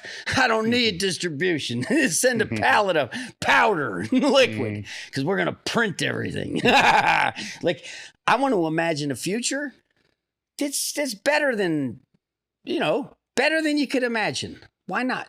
Right? So, why not? So is that the next step for you and your company then to bring that head over foot and the methodologies that come with it to a broader head over foot? Listen, if I didn't make a dime, I still want liberty and truth and justice on this planet. And physical integrity is the best foundation for integrity. Okay, because it's easy to do and you can't buy it and you can't fake it. You can sell us that you go to church and you don't whatever. But we all know you do, but we don't know the details and we'll never know the details. That's only for you and your maker, right? 10 push-ups, we know. You walk with balance, we know, right? Let's make it cool to be fucking confident and cool without having to harm others to make us feel cool, right? That's what I want.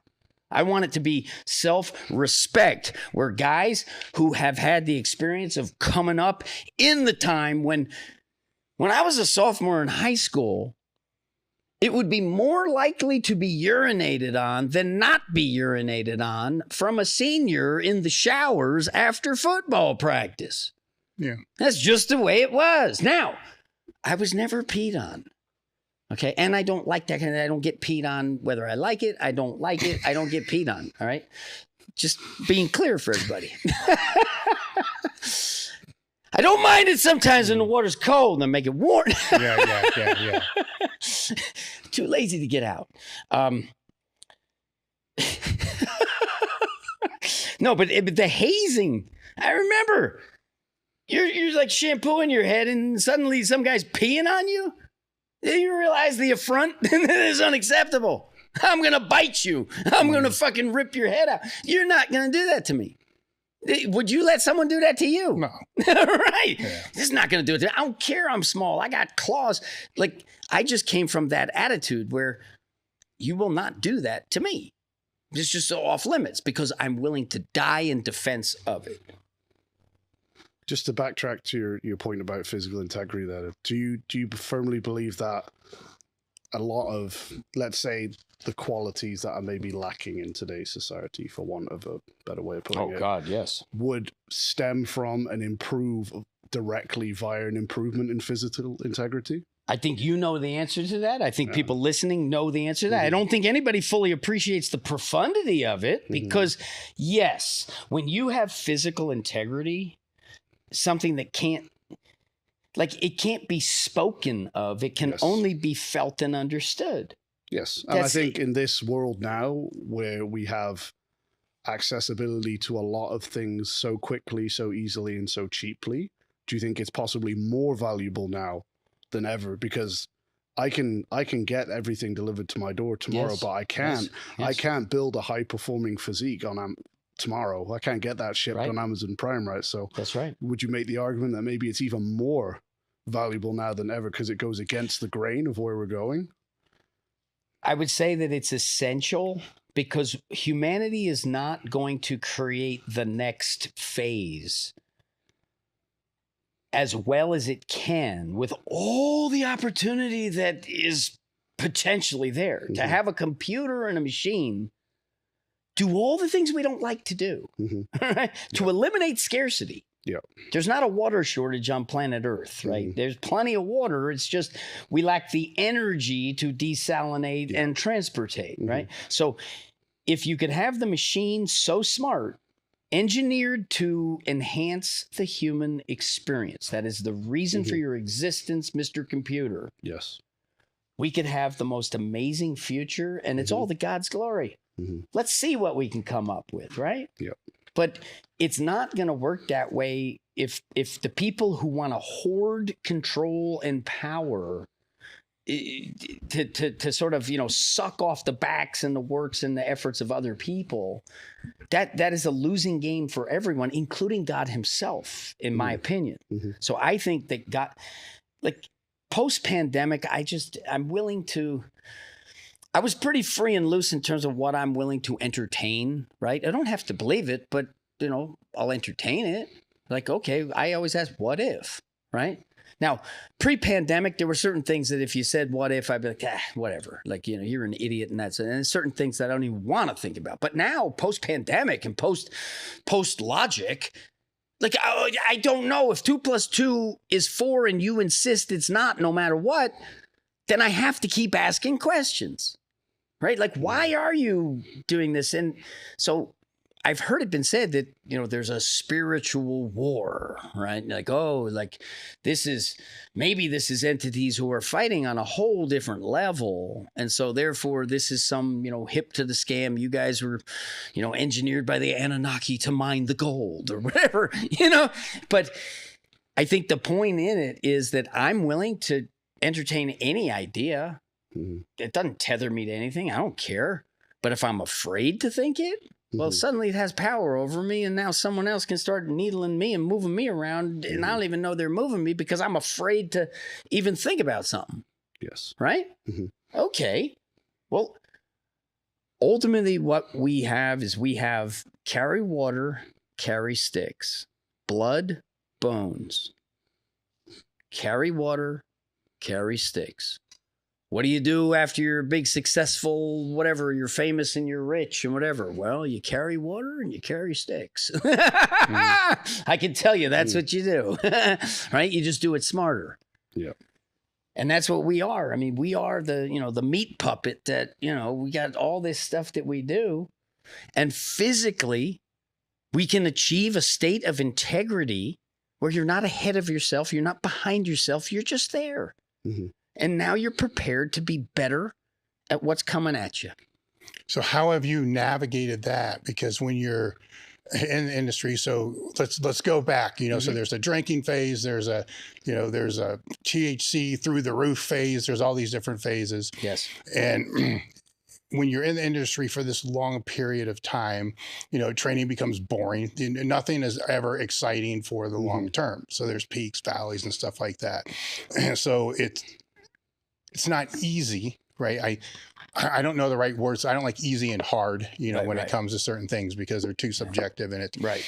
But it's especially with when you obtain a degree of financial freedom, it can be like, fuck it. I'm just going to watch Netflix. I'm just going to get fucking high all the time. I'm not going to do anything else. And that may be a case for a certain period of time. Then you're like, fuck, I'm out of shape. I can't get up steps anymore. Then you got to circle it back and kind of dial it back in. So what does that path look like? And how have you walked that path? Yeah, in terms of, I never had the sort of the, dilettante, like, oh, I'm wasting my time. Like, I never had that issue. So if I was smoking pot, it was working. Yeah. As crazy as that is, right? very unique form of work. So that was never an issue. I think relatability to other people is one of the principal things. That would be the biggest caution that I have, because when you have the mailbox money, it changes you, because now suddenly you don't have to jump. So suddenly it's like, well, no. And you just start to have this feeling like, I'm going to be encumbered by less bullshit because I don't got to do things. Well, it's how you eat, the things you choose to eat, all those things can change over a period of time. Yes. I think for me, I'm extremely lazy, but I will work my ass off, fingers to the bone, in order that I can enjoy laziness. So from working out, I would miss family vacations because 2 leg days was, too much. Right? Grand Canyon, have fun. I'm going to be throwing up because I need to gain the weight for football. So I had the most disciplined training where, I would put my head through a wall for years and years and years. And then I've had being an actor where I weighed 140 pounds and I couldn't bench press and, squat nothing because I, withered to play some part. Right. So I've gone in these, the heaviest I've ever been like 210 pounds, but I've weighed 140. Mm-hmm. That's like a massive swing. Right. So I've done like all these different things. And now, like, I move so well that I don't have to be in shape.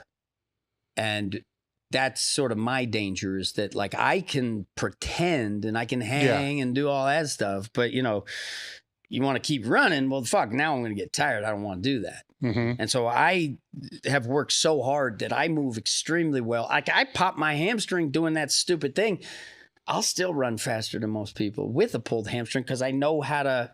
Yeah, but that can become a slippery slope, right? Because over a period of time, it becomes less and less. Jiu-jitsu, I started doing jiu-jitsu, and jiu-jitsu is the place where I have God's honest conditioning now. Yes. Right? Like you will actually go to the point of exhaustion, but I went probably a 10-year period where I didn't even come close to exhaustion. Like not even close. Mm-hmm. And like I got a super metabolism. So I one time I did a 4 Ben & Jerry's a day for 8 months, and some days 5, some days 6, and some 7. Like I was eating a ton of and it became a thing. Like, once it's a habit. Can't miss a day. Yeah. And what I loved about it was like ice cream is like feel good food. Like when you're eating it, everything's great. And you're watching something, like your brain's really active and stuff. And then I didn't have to eat the next day until very late in the day. So I would have 4 tubs of Ben & Jerry's, and then like I just felt great, and I was strong as shit, because you get that milk fat. And what happened was my hands and feet started going like tingling and hurting. Can't feel them, but they hurt a lot. And you know where that's going. Die, baby. So I literally had to stop because I'm sitting there getting, I'm getting the diabetic. Mm-hmm. Like consequence from it. So, but, I could wear it, and you can't tell if I, ate 25 ice cream popsicles last night or not. But I'm the guy who will eat, terribly. Mm-hmm. And at high school, I was eating 10,000 a day minimum because I wanted to gain weight. Yeah. I wanted, like when I was 14 years old, 13, I wanted to look like Arnold. And by the time I was 16, 17, I wanted to look like fucking just like thick. I didn't care about definition. All I wanted was just big. Mm-hmm. I wanted to be 300. I remember like, the incredible bulk. Remember Tony Mandarich on the cover of Sports Illustrated in 1986. Like I knew I wouldn't be, but I wanted that. Mm-hmm. Just that mana to be a man who could just put my weight and just remove you from the space. I love that. Yeah. I had the, not even close to that capacity, but I think it informed whatever God gave me that I can use it very well because of that level of commitment to it. But I guess where I'm going with that overcommitment. So when I was competing, that overcommitment it's kind of like an all-in thing. So this is what I want. I don't care what the health markers are. This is where I'm going to go. Correct. Same thing can happen in business. This is where I'm focused right now. I don't give a fuck what else falls apart. Right. I'm going towards that. Yeah, I like a more holistic success. So how did you get to that? I lost my mind 4 times. Well, I guess that would kind of get there. Okay, no, wait a minute. So it took 4 times. Yeah, okay, I know, and that, I'm sorry, everybody. I'm sorry. First time was this.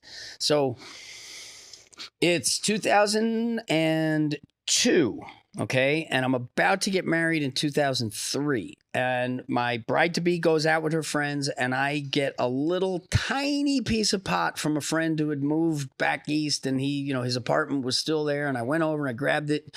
He was done with the bag, okay? There was that little in it. I wasn't a pot smoker. I took the hit that burned that little thing, and then suddenly it kicked me into a paranoia. I couldn't fall asleep.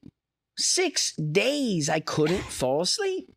And like the bird that chirped over there, that meant that, and the numbers on the license plate, and that, the clinical diagnosis is ideas of reference, where it's the Truman Show and you think you're the center of it and what happened there, but everything is about you. Remember, I'm the narcissist, right? I'm the nice narcissist. I'm not a mean narcissist. I'm not an evil narcissist. I'm a fucking altruistic narcissist, because what I was able to do is take all this crazy nonsense and basically align my own self-worth by the degree of how many people I can help.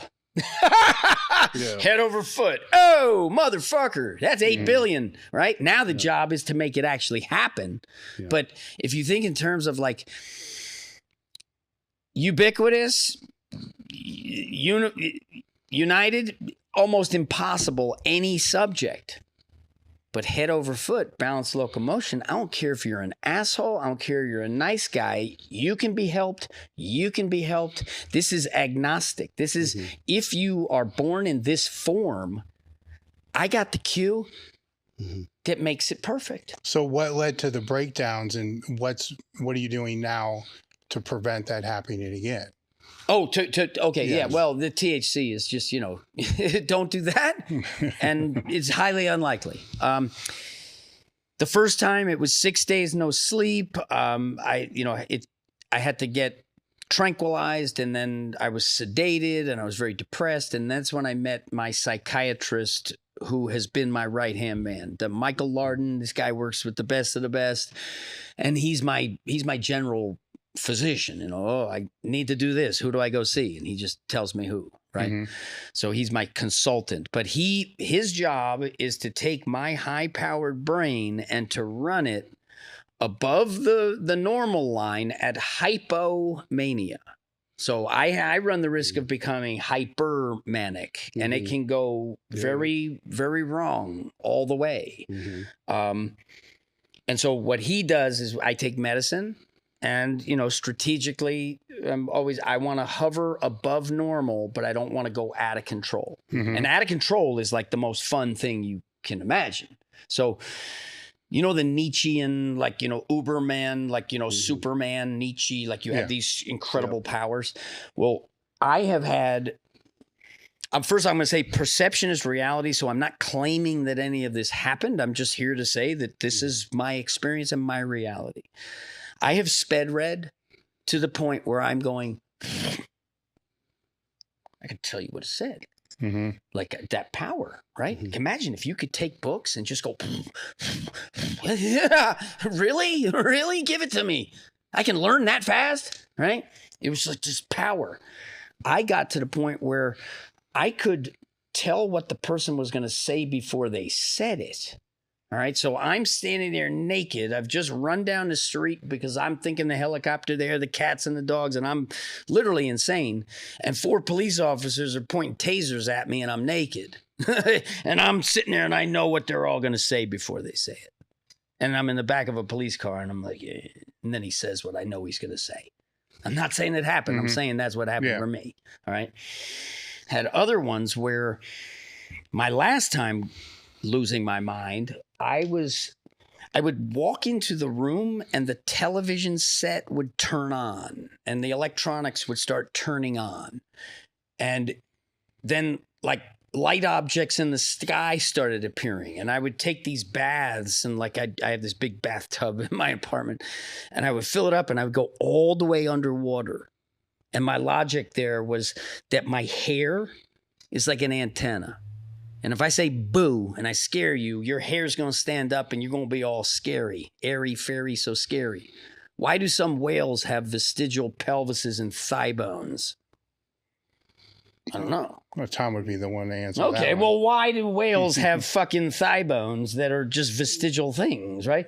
They're a mammal, right? So anyway, for my crazy, what I would do is I would go underneath the water, and then I was like, underneath the water here, there's certain fucking things that short circuit. They can't get me. So every morning I would go into this little sanctuary where those spirits can't get me. And then I would emerge and I'd be laying in my bathtub after that exercise. I'd be like, you know what? The city noise is annoying. And then everything could get quiet. And so I started experiencing these like tremendous experiences of power, the ability to change things around you and not even do anything. It's amazing. Now, and again, I'm not saying that this happened. I'm just saying what I experienced. The problem when I'm in that state is that I lose the ability to be here. And now I can't function in life, right? So you have to sort of pick and choose. And the pain that I've caused my family, and the reason why it's not going to happen again is because my kids, the third time I thought 3 strikes, you're out. It's not going to happen to 4. And then it happened to 4.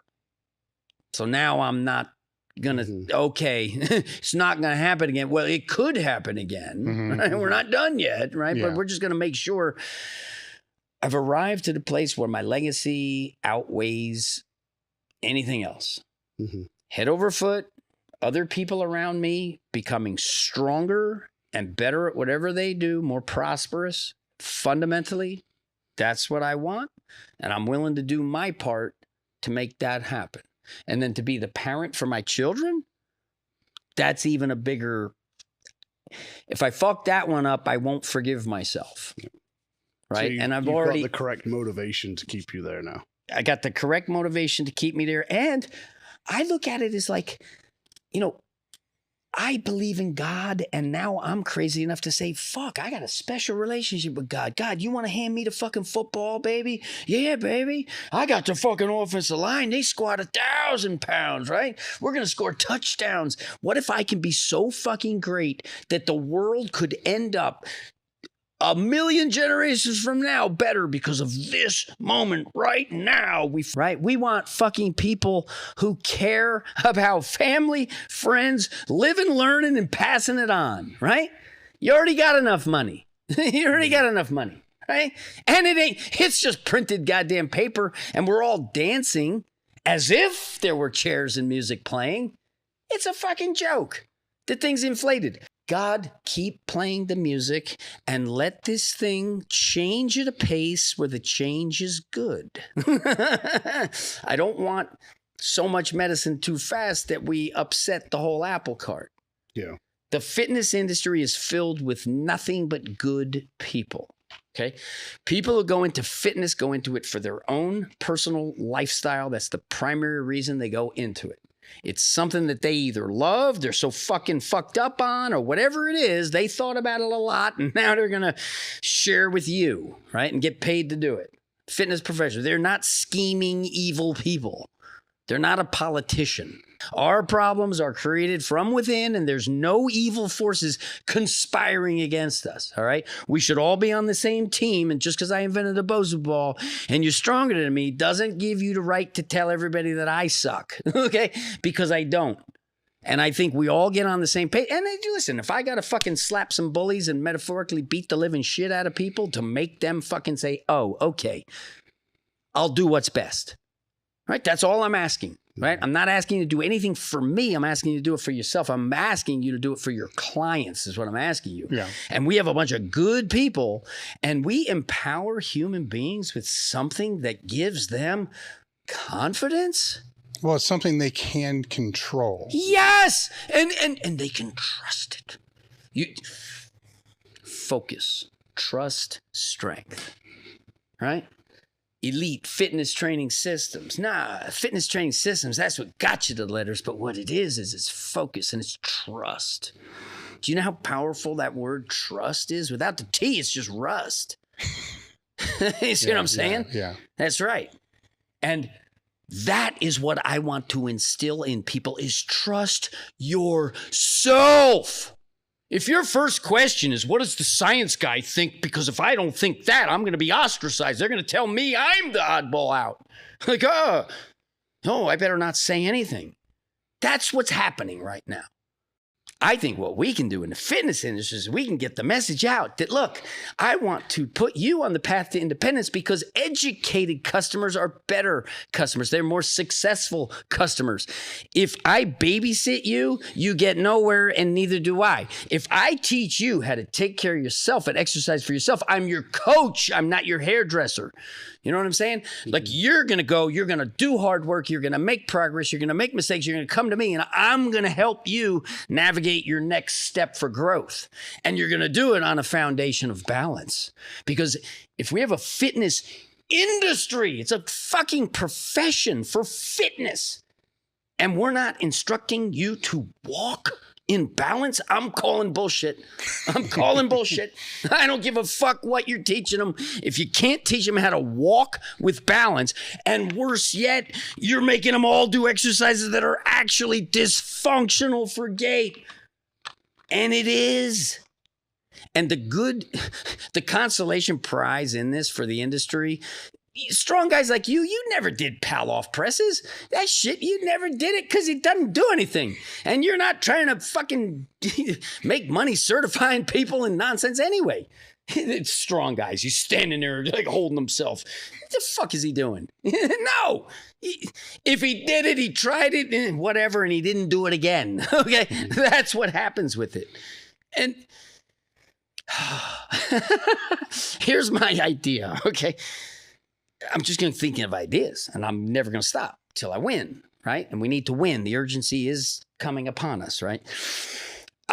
You've heard of the Macarena, right? Mm-hmm. We've heard of the Macarena, right? Well, I want to do a version where we call it the Make It Rain okay? Make it rain fucking tensional balance. Make it fucking rain the peace, the relaxation, the fucking confidence and poise of balance. And it's so simple. It's a fucking two-step. All you do is this. You head, foot, head, foot, head, foot. Here, here.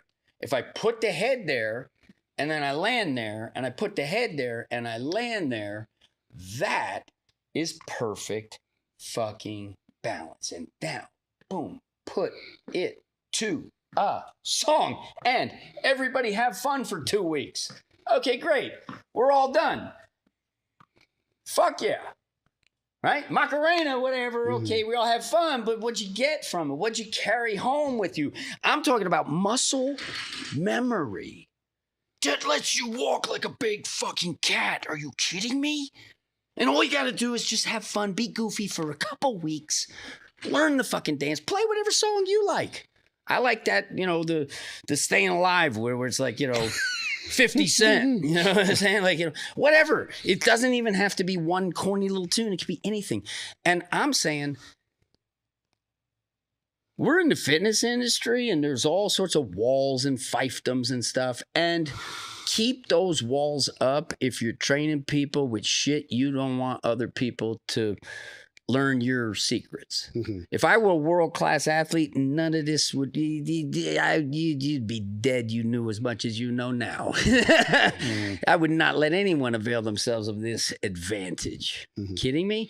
But because I'm not elite, greatest thing I can do is give it to everybody, right? And watch performances rise. Mm-hmm. And then the fitness industry is going to turn into this noble profession. Noble profession, right? Right now, I mean, if you went to, Thanksgiving dinner, the prospective, spouse, and dad says, hey, what do you do for a job? Oh, I'm a lawyer. Oh, good. I'm a personal trainer. Oh, really? Tell me about your business, right? This is personal training and health and wellness.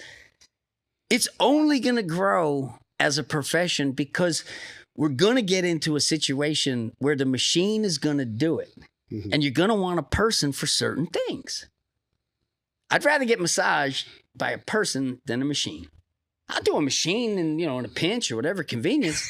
But, and if you're going to go in that direction, I think I'd rather have a person, right? Mm-hmm. There's going to be certain professions which have human interaction that are going to be what people do. Because you're not going to have to drive a UPS truck. Matter of fact, you won't be driving a UPS truck because you're inefficient. You can't go 24/7 and never make a mistake, right? Yeah. So I think it's things like jujitsu and dancing and massage and the interactive things where there's an energetic exchange, both parties better off for having had it. That's what the professions of the future are going to be for human beings, I believe. Because a paralegal? No, you tell the computer, pull me every file that has to do with, whatever. And that thing just did a better job than 100 paralegals. Yeah. That's intellectual work. That's not digging a hole.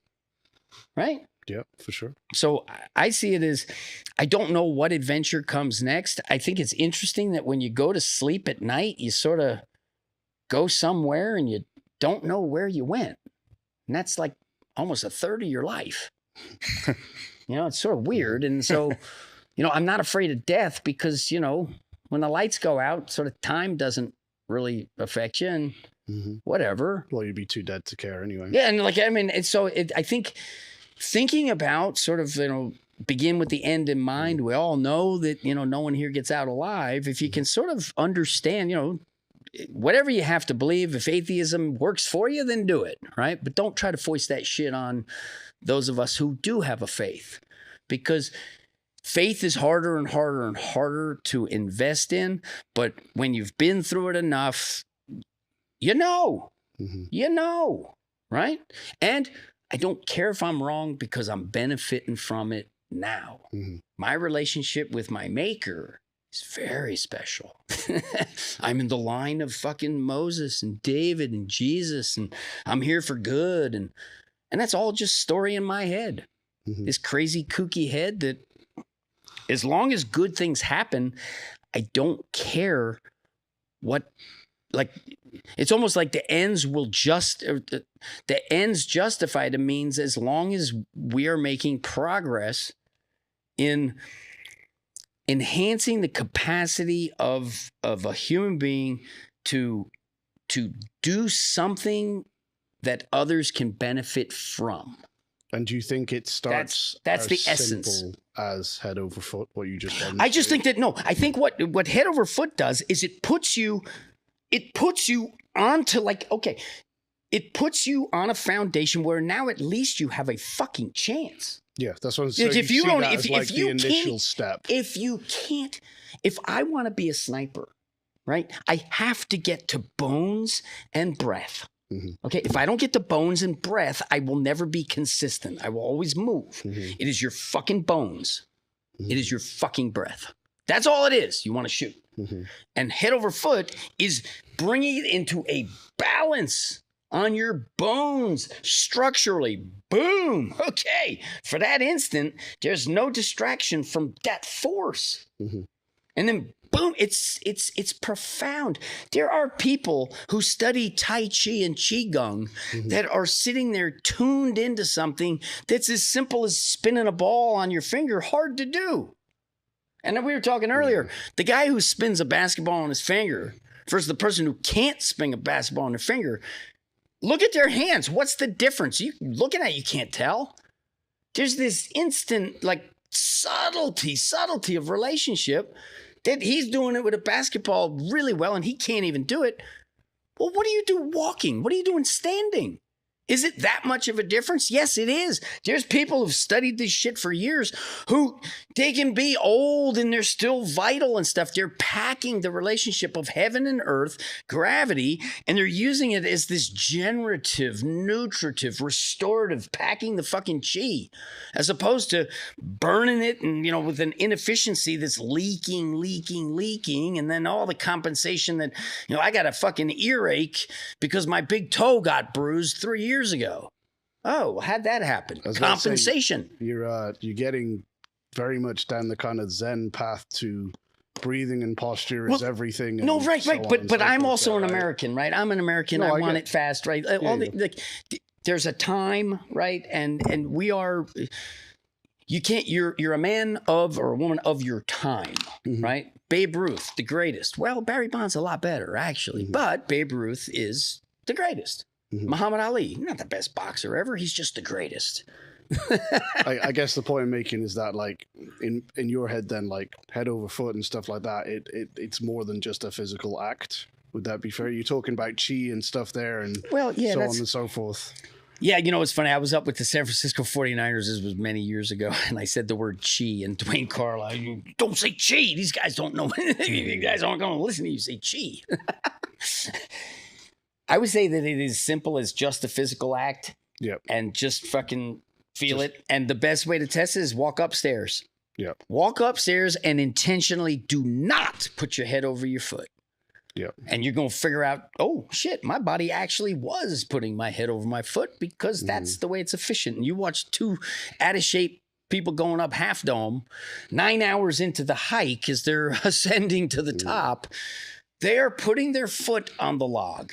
They're putting their head over the foot. They're putting their hands on the thigh. And they're pushing up with balance because they physically will not get to the next one unless they use themselves intelligently because they're out of reserve now. Right? You're too weak to overcome your own dysfunction. Yeah. There's no room for inefficiency. There's no room for inefficiency at the end of the day, right? When it's lean, right? And you got to do it yourself. There's no room for inefficiency. It pairs itself out naturally. Yeah. And I just see it as when enough cool kids in the class do something, everybody does it.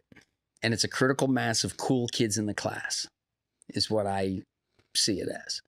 And I see this as there's so many things that we can't do anything about. And we can sit here and all cry and pull our hair out and, you know, bitch and moan. And I do. I'll punch the wall when I see a goddamn video. But what are we going to do about it, right? And if we make people stronger,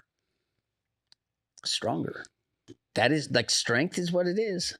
And strength is, if you look at it all, strong is strong in different ways. Like, it's sort of like it is what it needs to be here, but sometimes, like, strong could take a very different form, but it is strong that succeeds.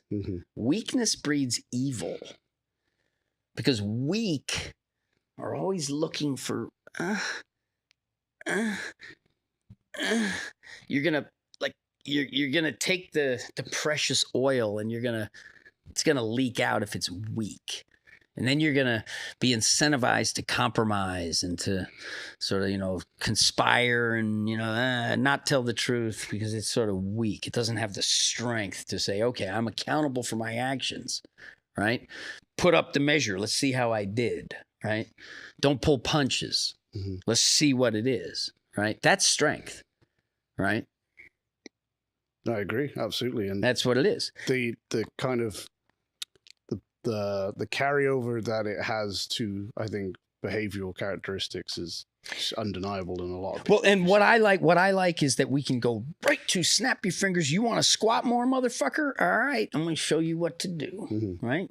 You haven't done this yet. We're going to tie into deeper regions of your body. You're going to be stronger. You're going to feel better, and you're going to move more big cat. When I met Mark Bell, Ben Patrick, knees over toes guy introduced me, right?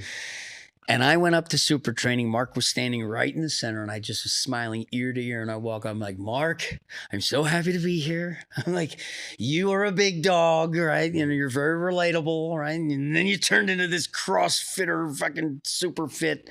And now I'm going to help you become a big cat. And I was like, your transformation to you moving sexy, that's going to be a big, big thing. Yeah. And then I view Dave Tate.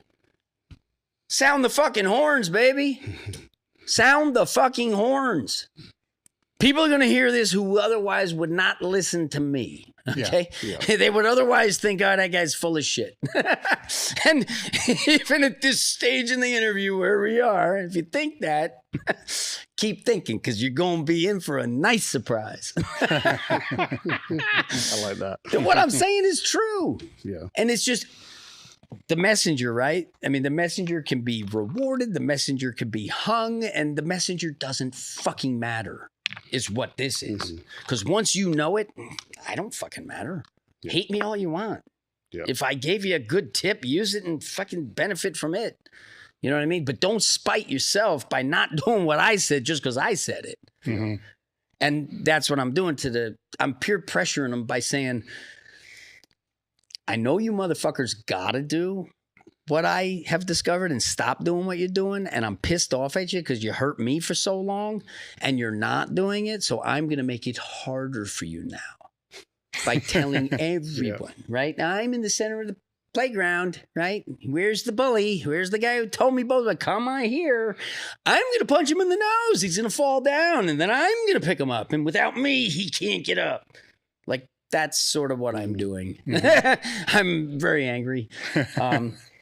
But at the same time, whatever. Like, I just want the world to, like, I want the world to be a better place for those who come next. And I see it, like, the thing that bothers me is I see it becoming a much worse place. And, like, I didn't grow up in that. Like, I grew up where it was getting better in my, like, that was the narrative that I was led to believe, that we were great and we were getting greater and we've made mistakes. Yes.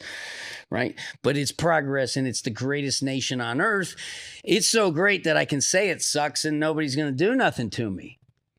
Who else is going to let you do that? What other parents are going to let you do that? No one. No one on the planet is going to. And that's what it needs. But of course, now, what are we dealing with? We're dealing with where that's going to go away. Mm-hmm. What? Mm-hmm. That's going to go away? Fortunately, there's a thing called real world, right? Mm-hmm. Yeah. This thing here is the real world, right? So you built this podcast studio here, but that's all podcast studio, but you didn't have to build it because it was real. Mm-hmm. Right? If you were just a two-dimensional piece of paper behind, in front of nothing, then all this would be fake. It would all just be a veneer, right? But this is real. And as virtual as it is, we still have the real fucking world. Yes. I think more people need to be aware of that because they live in a digital world which really doesn't represent the real world. No, for sure. Right. It's just a highlight reel or usually an echo chamber at best. It's usually an echo chamber and you have evil misinformers, sending the echoes, right? You ever hear of the movie They Live, the John Carpenter, Rowdy Piper? He puts on the glasses, he sees these, entities that are all like, not your average human with your average, human aspirational goals. They were there to dumb you down, right? Kind of thing. Maybe that is the truth. Post-pandemic, I'm willing to say, hey, maybe there's different entities, now there's UFOs, right? Oh, well, now you got Air Force pilots, best of the best. He ain't never smoked a joint. He said he saw one. And the camera on his plane, it saw it too. Okay, well, wow, what the fuck is that? There's so much mystery and so much potential for like incredible stories to blow the thing wide open and to make it suddenly very much more interesting to be alive for everybody. That'd be amazing, wouldn't it? Wouldn't it be fucking cool if like suddenly it's like, oh, we interrupt this broadcast to say those motherfuckers in Antarctica, they've made contact and they want to throw a party. Right? Who knows? But I see it. The practical, tangible thing is that we get everybody in the fitness industry to say, hey guys, we're the good guys, and physical education is the fundamental education. So let's just all do the best we can at that. Yeah. Where do you start? What's the first step? And that's where I say, all right, let's get it started on the right foot, and let's keep it going on balance. And then you build whatever you build, right? It's absorb what's useful, discard what is not, add what is uniquely your own, and that's where the opportunity is. Add what is uniquely your own. My work, I can't express my own work because my athleticism is only up to about a B+. So when I teach someone who's A+ to do my work, it shines even brighter. Oh, wow, that's really cool. And lifting heavier weight, you find me a power lifter, and I guarantee you, I will study them, I will look at them, I will talk to them, I will give them some suggestions, and I'll put money in the center table that I can make them stronger than they are when I meet them. Guarantee it. I'll push buttons and I'll pull levers, and we will make that fucker stronger. And I know I'll do that. I know it. And I'll make them faster too. Were there any topics you wanted to cover I didn't bring up? Oh, yeah. I wanted to share this story of I think it's all stories, right? We relate to the world as stories. And I think telling good stories is probably the best way to truly understand something. And it's a lot of fun, easy to remember, and pass it along. The first deadlift ever. Can you sort of think about, like, how the heck did the deadlift get started? When was the first time that a human being hoisted up something so perfectly balanced? It's not like a log, right? It's not like a thing. It's like a perfect axis with a perfect weight and a perfect weight. And the man is going to lift that up. I don't know. Yeah, it's nobody can know, but here's what I'm thinking. I mean, you remember Little House on the Prairie, right? Yeah. Yeah, you know, back before there were cars and shit, there were wagons and axles and wheels. Yeah, it's a Friday afternoon. It's about 2:30 in the afternoon. No one else is coming in, but closing time is 5, so we got to be here. There's an axle from the wagon out back, and we're sitting here. Jeez. You think you could lift that up? I don't know. You think you could lift? $20 says you can't lift that up.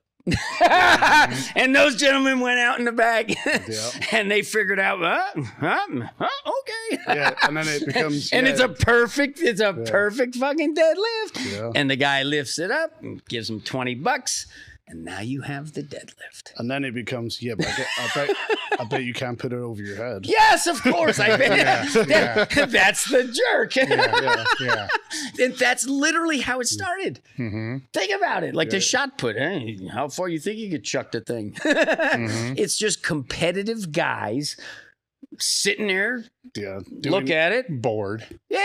Doing something because it's there to be done. Well, yeah, that's like, why do guys do a lot of the things they do? Because it's there. Why not? But that is how I think that the deadlift actually got started. No, don't doubt it. And then it's interesting to say, like, okay, well, why is 9.5 inches sort of like, what's York Barbell said? It's this high, so it's this high. So Federation, it doesn't matter. You're 6'8", 5'4", you got to pull from this height. Competing, yes, apples to apples. Training? I got an NBA guy? No, lift the fucking weight up higher. His lower back doesn't like that. No, for sure. It's just arbitrary to stop people crushing their skulls in Olympic lifting, right? That was it. So if you're not an Olympic lifter, who cares? Yeah, right. Hip hinge the right height. Yeah. But in terms of other subjects, I think this is the beginning of a long, prosperous relationship is first what I'll say. So you're invited to San Diego, as are you, to come to the lab, but I will plan on being back here again before too long. And I've known about you forever. I was very much into getting stronger for a long period of time. And I was one of the guys who studied everything. So I know a lot, and you're part of the story. Thank you. So, you know, to just be collegial and to have a mutual respect is, you know, it's amazing. I can die now. So, yeah. And I think I live by the mantra, every step stronger. I take it very seriously. I say it every day. I write it every day, and it's a mission. And when you find something that's bigger than yourself, you can do a shit ton more. Mm-hmm. Yeah. You know what I mean? And so that's the way I look at it. And I don't matter in the story, and that is the best part. Like, Tony Robbins is an amazing person, super magnetic, you know, basically, you know, Napoleon Hill principles really modernized, and a charismatic, you know, guy who can motivate you.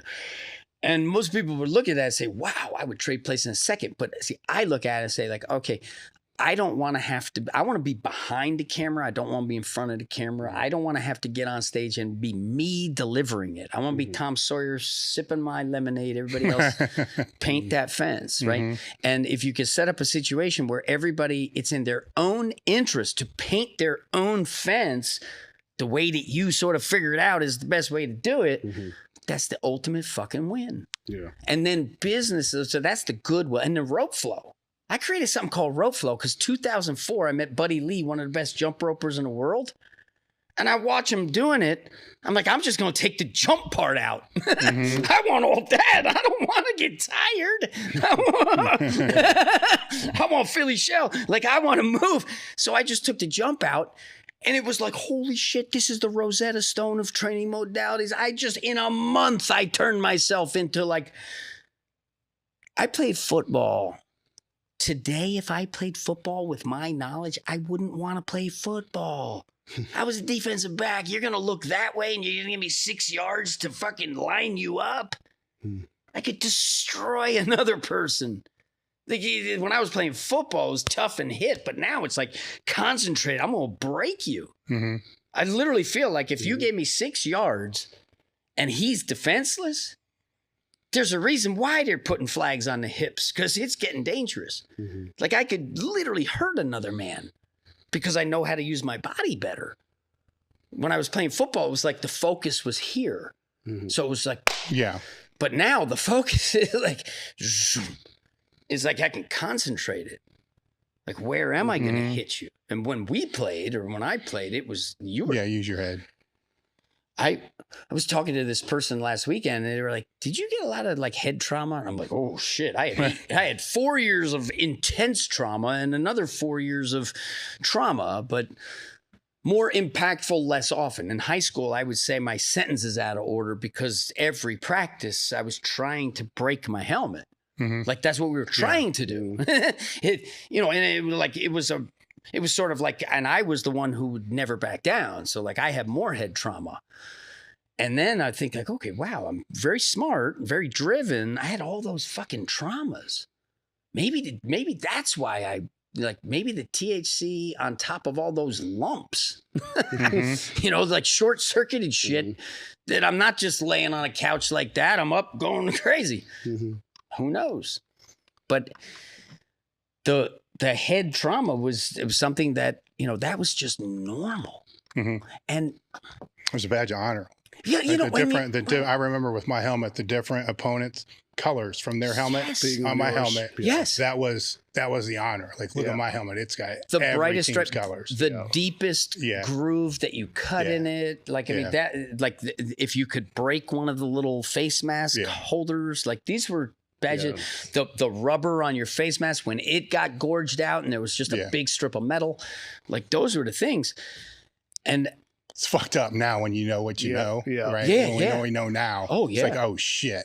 No, and it was, I mean, remember, it was like we did triple sessions. You weren't allowed to drink water. Like, you were there to be punished to make you tough. was a lot of it, right? Yeah. But I mean, it was just, and I mean, today, I guess, totally different, isn't it? And there's something wonderful about all the fucked upness too. Yeah. You know, like a muscle car that's guttural and it's just spewing out shit you can't breathe. Yeah, I don't like the shit you can't breathe. Put a catalytic converter on it, right? Whatever. Yeah. But at the same time, there's something still cool about it. And it's, you know, it's one of those things. If everybody had that much fun, nobody could have fun. Well, it's interesting in that sport because did they get faster because the athletes are better, or are they faster because they're not getting beat the shit in practice all week long? So now they're actually able to display their skill. Yeah. Whereas before they're trying to display their skill with 50% recovery. Yes. Instead of full recovery. Yeah. Yep. Where shit with full recovery, you're like, oh shit, look at this, you know, this is crazy. Well, there's another factor in that is the more money involved, the greater the pull from everyone. Yeah. Yeah. So, you know, in China, they're going to comb through 1.5 billion people to find Yao Ming. You know what I mean? He's 5, he's 6 feet tall. Okay, the government is going to shower you with convenience and wealth, and your son is now going to become a player for the state. And in America, it's just, you know, somewhere is a sperm and an egg that haven't gotten together yet. Parents are going to be like, he's got basketball talent. Let's feed it. And now he's going to be better than Michael Jordan. Because once you see it, that becomes now attainable. And that becomes sort of like you've broken through barriers, because until some final thought that I have is,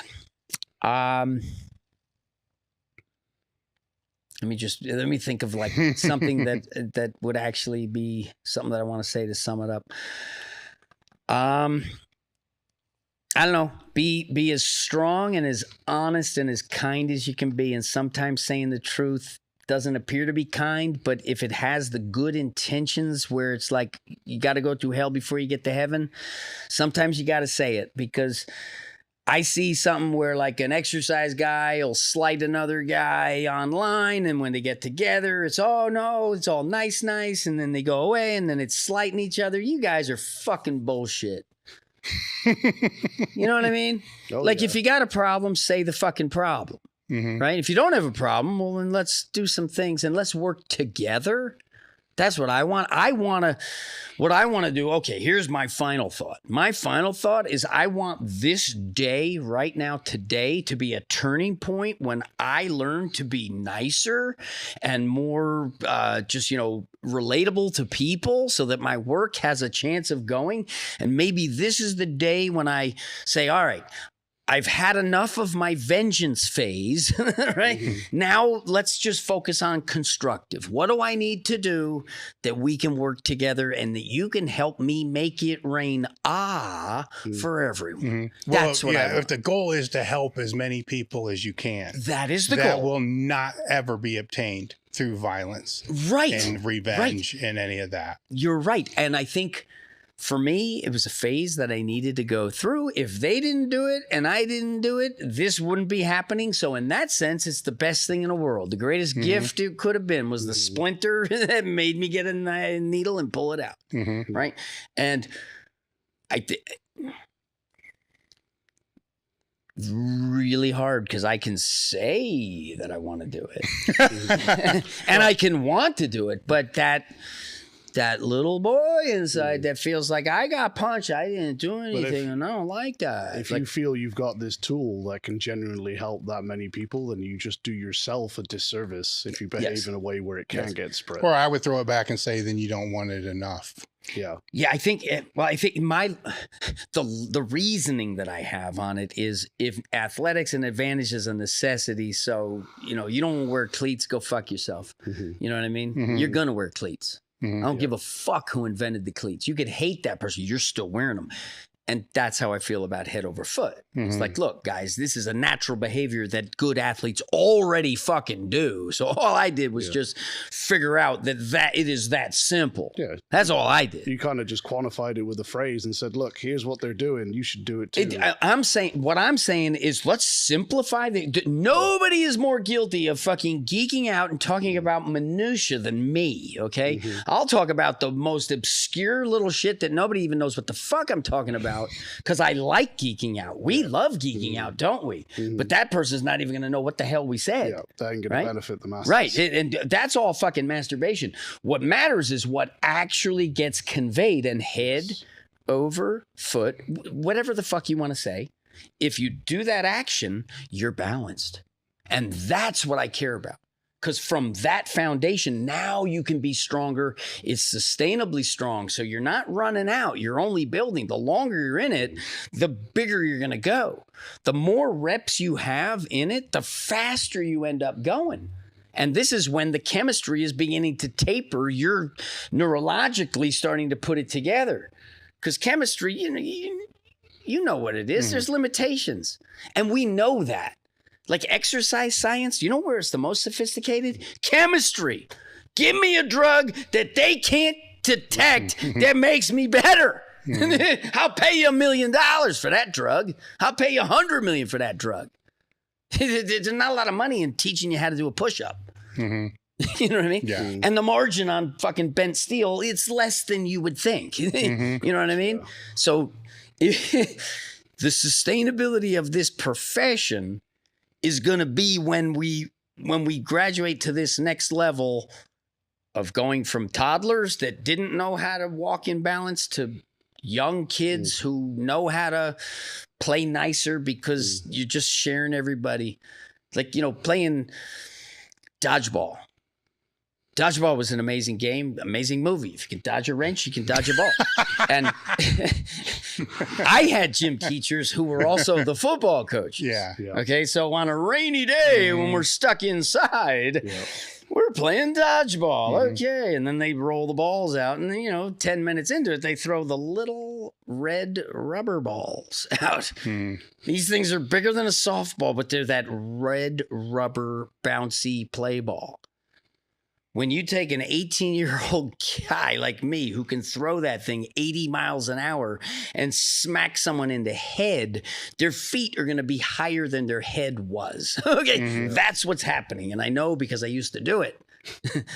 Those were like, that was what it was in the 80s. Gym class and dodgeball. And I was the guy who didn't hit the weak kids. If you were the kid who got picked last, I was going to pick you first, and I was going to make sure you caught a touchdown.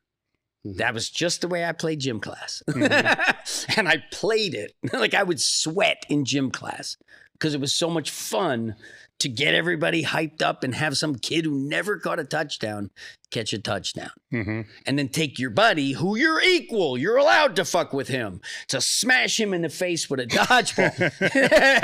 Nothing's better. Yeah. So I guess that's all I got to say. All right. I want to thank you for coming out. This has been a great time, and we're done. I've broken the all-time world record squat in the 220-pound weight class 6 times in a row, and I've taken that squat from 822 pounds to 851 pounds. One thing that I absolutely love to credit is David Weck's coiling approach. If you think about the squat, you want to use your lat to stabilize, How do we get more out of this side? We coil, then bring it together in a bilateral fashion to create as much stability as we can to squat the most weight and to push those numbers higher and higher. So if you're looking to push your performance, learn how to coil. I think most of us would agree that getting a coach is a great step forward that an athlete can make to make greater progress. What if you had a whole bunch of coaches and a whole bunch of driven elite level athletes and like-minded people all in your corner trying to make you better? That's exactly what you're going to get with the Table Talk Discord crew. Would I join again? Absolutely. And I will continue to be a member of the Discord group as long as it's active. I've been a big fan of Table Talk over the last couple of years. It's one of my top podcasts that I listen to. So once Dave Tate announced that there would be a Discord crew, it was a no-brainer for me to join. It's been overwhelmingly positive experience. One of the biggest benefits of being in the Discord crew, form checks. I work out in my garage by myself. I don't have people to cue me, to correct me, to coach me, anything like that. So being able to hop on the Discord, post my videos, and having elite top-level powerlifters and coaches able to give me real-time feedback that, hey man, you need to tweak this, you need to work on this, do some more accessories here has been a huge benefit. I've seen my progression as a lifter make jumps just because of that. There's so much info on the Discord group for the members, thousands of articles, tons of ebooks, and really the best thing about it, it's like you're back in the gym, you're busting other people's balls sometimes. At the same time, you're getting really good information. It's been a blessing for me this last year, and I really recommend it.